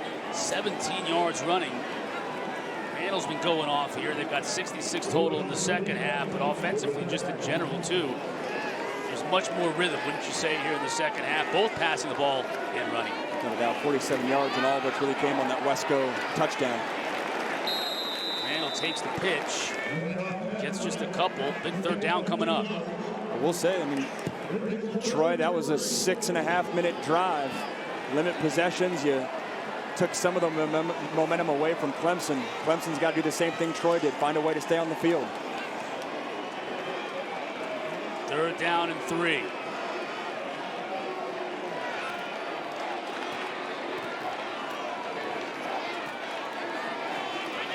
Klubnik keeps it himself, looking for a block. Now he throws it for the 1st down.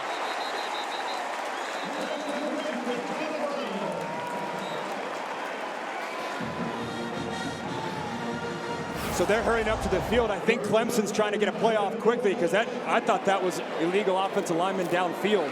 That felt like Miller was 4 yards down the field. Brown on the receiving end, down to the 40. Stringer in coverage, that's 13 more. I like that pace. Don't give the officials any second to discuss that play and keep this momentum alive.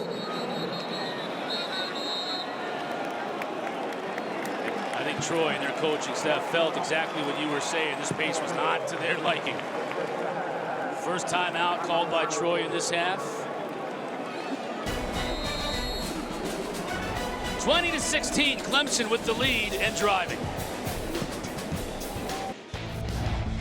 Time for today's Experts at Work, brought to you by Principal. Big turnaround for Clemson in the second half. Night and day difference, and it started with their running back, Adam Randall. They force-fed him on that first drive. They wanted to set a tone. Says, you know, we got a 235-pound running back. We got to use him. Mixed in some other playmakers as well, but Randall was the guy that capped off that drive. And then Clemson had momentum by way of 2 interceptions as well, but then the drive from Troy to end the second half had the third quarter disappear. Klubnik has a man in the end zone and just overshoots Cole Turner. Maybe his fastest receiver, but he wasn't fast enough to run under that pass. Klubnik just missed him. It's been the route concept of the day. Both teams roll out right, corner route. See at the back pylon and see what other concepts Garrett Riley has teed up.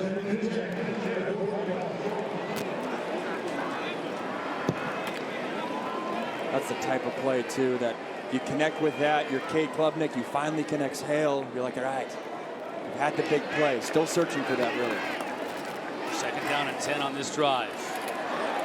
Keep it on the ground. Randall chewing up yards.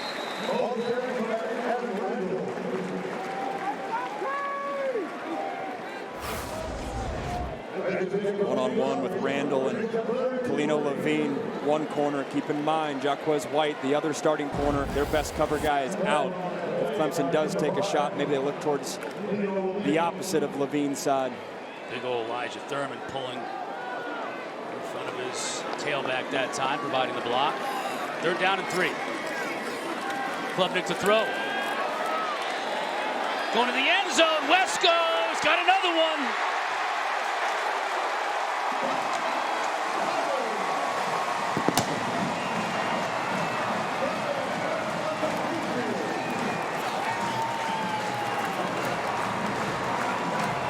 That's the Cade Klubnik Clemson fans know and love. This is an absolute dime. He gets pressure in his face. The ball's already in the air now. 10 yards before that. There was tons of air on it, but air so his receiver could run underneath it.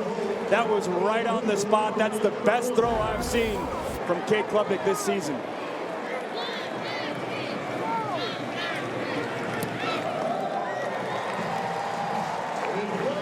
Boozer adds to it. The home run shot. Deep post, down up his man, Brian Wesco Jr. He's got pressure in his face, perfect spiral, drop it right in the breadbasket. Clemson strikes again. College football playoff.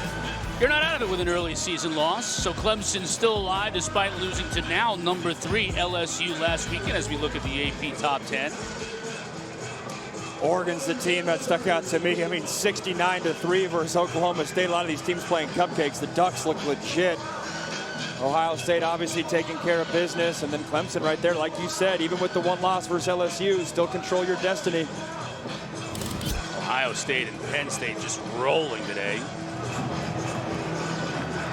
As Clemson has here in the second half, an uneasy, even turning to frustrated fan base, I think, in the first half, but things have been much different here in the second. They have, and a big reason why is the touchdown catch we just saw.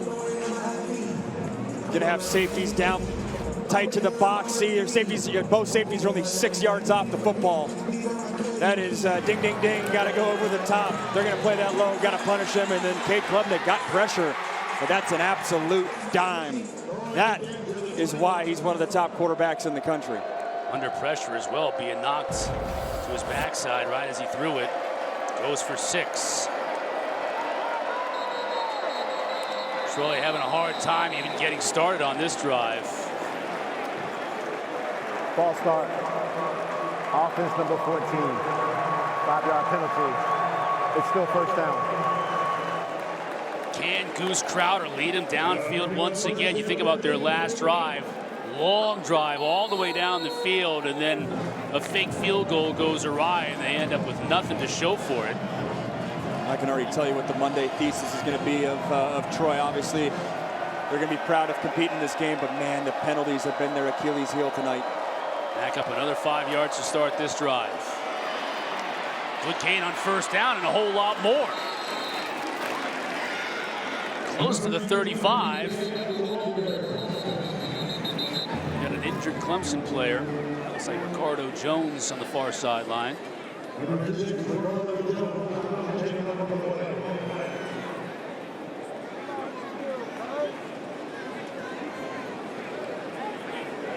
Jones with a pick earlier in this second half.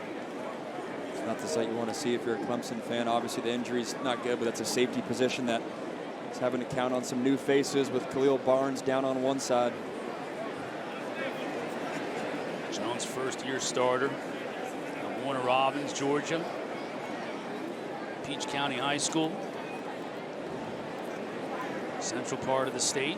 So take a look at DJ Epps, who picked up 14 yards. To bring up a second down and short for Troy. That safety room is going to be critical for Clemson. We're seeing Tom Allen, the new defensive coordinator. I talked about him that first drive. I haven't talked a lot about him since. His head coach called him a difference maker. I mean, it is so unique to go and get a defensive coordinator, have him come in and not bring a single assistant coach with him. It's a new defensive coordinator, but he's inheriting all the other position coaches around him. Very unique. Usually when a new defensive coordinator is hired, they're able to bring in their whole staff. But Dabo Swinney wanted a head coach for the defense. Tom Allen certainly has head coach experience being at Indiana. So far, so good through 2 weeks. Goose just going to keep it. Offensive line continues to impress, getting the push in the first down. They're hanging in there. A lot of experience on the front of that offensive line, but if Troy's going to come back in this ball game or get back in this ball game, they got to throw the rock. They're going to run it at a time if it's just 4 or 5 yard runs down the field.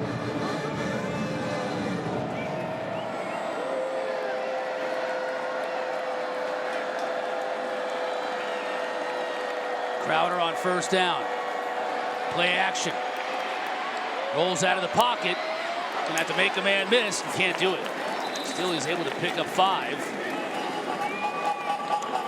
Kendra Douglas down on the field. You guys have been talking about this defense. Well, I caught up with defensive tackle Parker Woods, and Peter Woods, and we talked a little bit about what's motivated this defense. And he told me that since last season, when there was criticism on the defense that they heard that they weren't their best version, that fueled that group to play harder and become a defense that teams feared when they line up against them. He said that they were proud of how they compete against LSU, saying that's the identity they want to play with. But he also stressed it can't just be one game. They got to bring that same energy consistently week in and week out. They're going to have to bring it here throughout the remainder of this one because this is a game Troy team, man. 7 yards in the first down. Crowder, there's no give up in this guy. This is an excellent route, too. The top of his break, he snaps it down, feels like he's going vertical.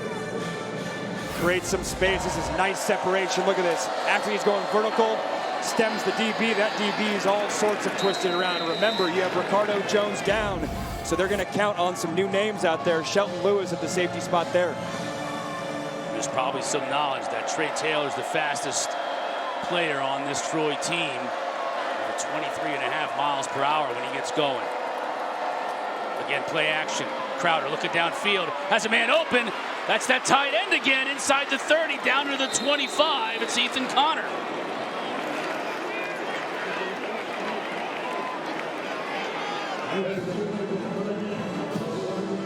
It's a great play call. Play action, get the defense flowing to the offense's right. And you're going to see the tight end, the far right, 14. Look, he's going to block, delay, and then pop out to the left-hand side. No one accounts for him. Well-timed play call there. Finding one of your playmakers, Ethan Connor. They've got a nice package for Ethan Connor in this ball game. Not always easy to feature a tight end, but they've got him touches in this game. Tay tries the right side, gets a yard. DJ Parker stops him. This is a nice drive by Troy, but it's still bleeding a lot of clock. If you're Jared Parker, you have to wonder if you're going to have the opportunity to get the ball back. Right now, he's worried about just getting a touchdown, but that clock becomes a real factor.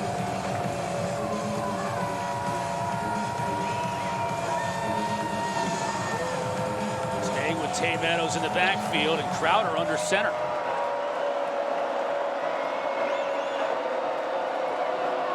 Stumbles, loses the football. Now he's going to have to eat it. TJ Parker with the pressure up the middle.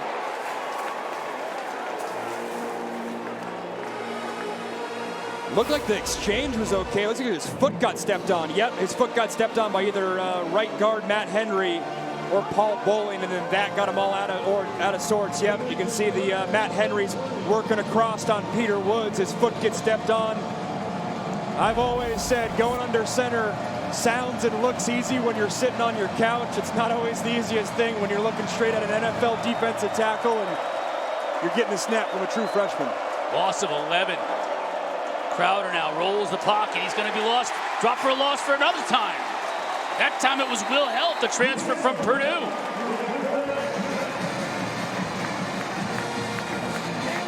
Troy's going backwards.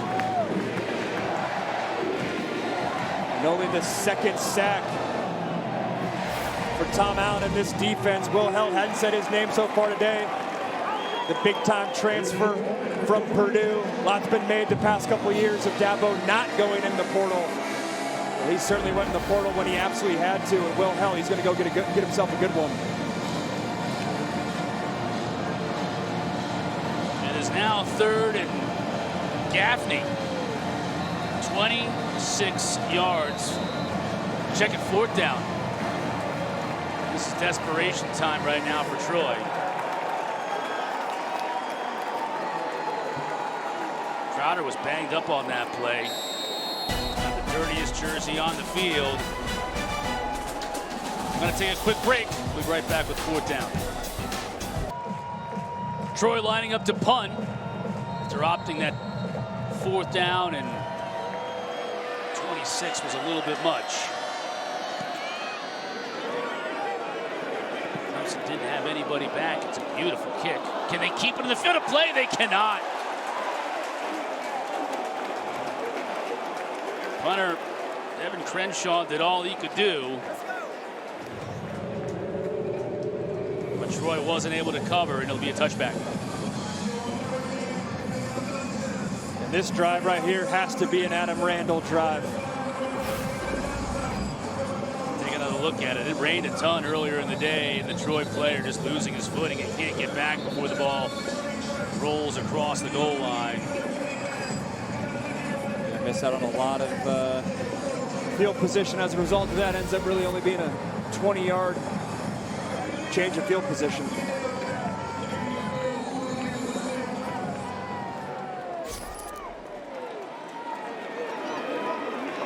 Let's see what Clemson has been able to do in this game. They certainly didn't do it in the first half, but thanks in large part to that man right there. Adam Randall, the second half has been a different story. Different story. Hasn't been that many possessions, but they made it a point of emphasis coming out of the first half into the second half to feed him the rock. 2-minute drill is hurry-up mode for the offense. Well, 4-minute mode. Every team in the country practices it, is when the defense knows you're running the rock and you still get it done. You have to keep the ball on the ground to keep this clock rolling.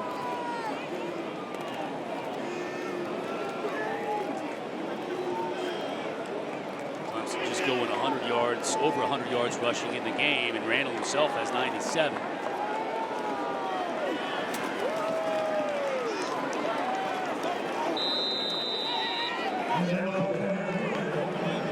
Couple there. The clock is just winding down right now. Troy desperate to get this defense off the field.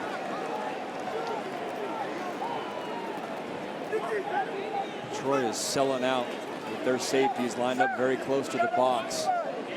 Is there any shot they trust their experienced quarterback in Cade Klubnik to throw it here?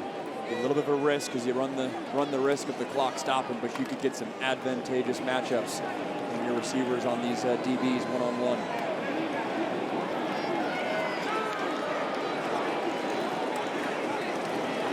Randall powers forward, and that'll move the sticks.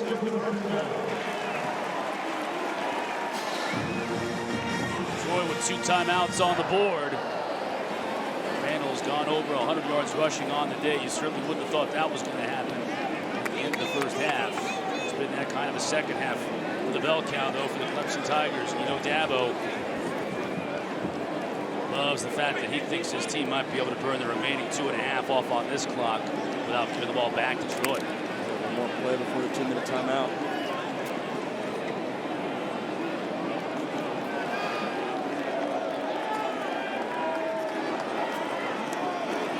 Feeding Randall, this time met in the backfield and dropped for a loss. Donnie Smith on the tackle. Really cool story with Randall's transition from receiver to running back. Dabo met with him before the ACC championship game last year, and said come be a running back, and they're glad he's in the backfield with them. Coming out of the 2-minute timeout, Max Brown, Chris Connor, and Kendra Douglas with you here at Death Valley. Clemson 1 first down away from sewing this one up. They're facing a 2nd down and 12 coming out of that 2-minute timeout. Troy still has 2 timeouts on the board, so they need a big stop here.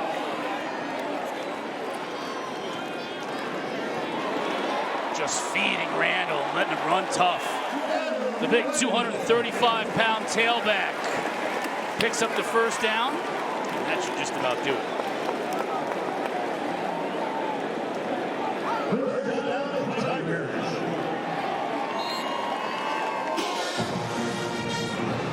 It's got to be a sigh of relief for everyone on the sideline if you're Clemson.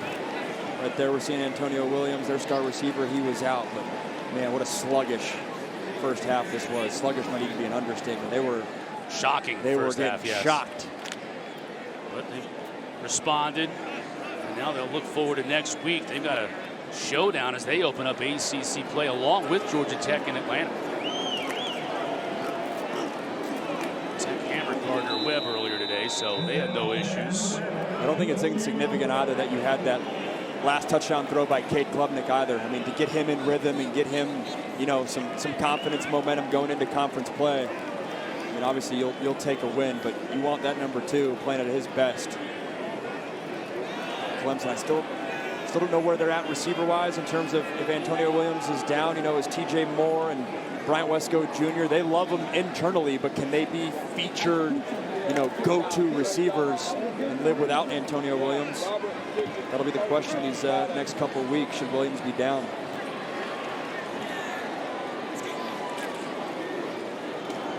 Klubnik will keep it himself. Slide after picking up about a yard.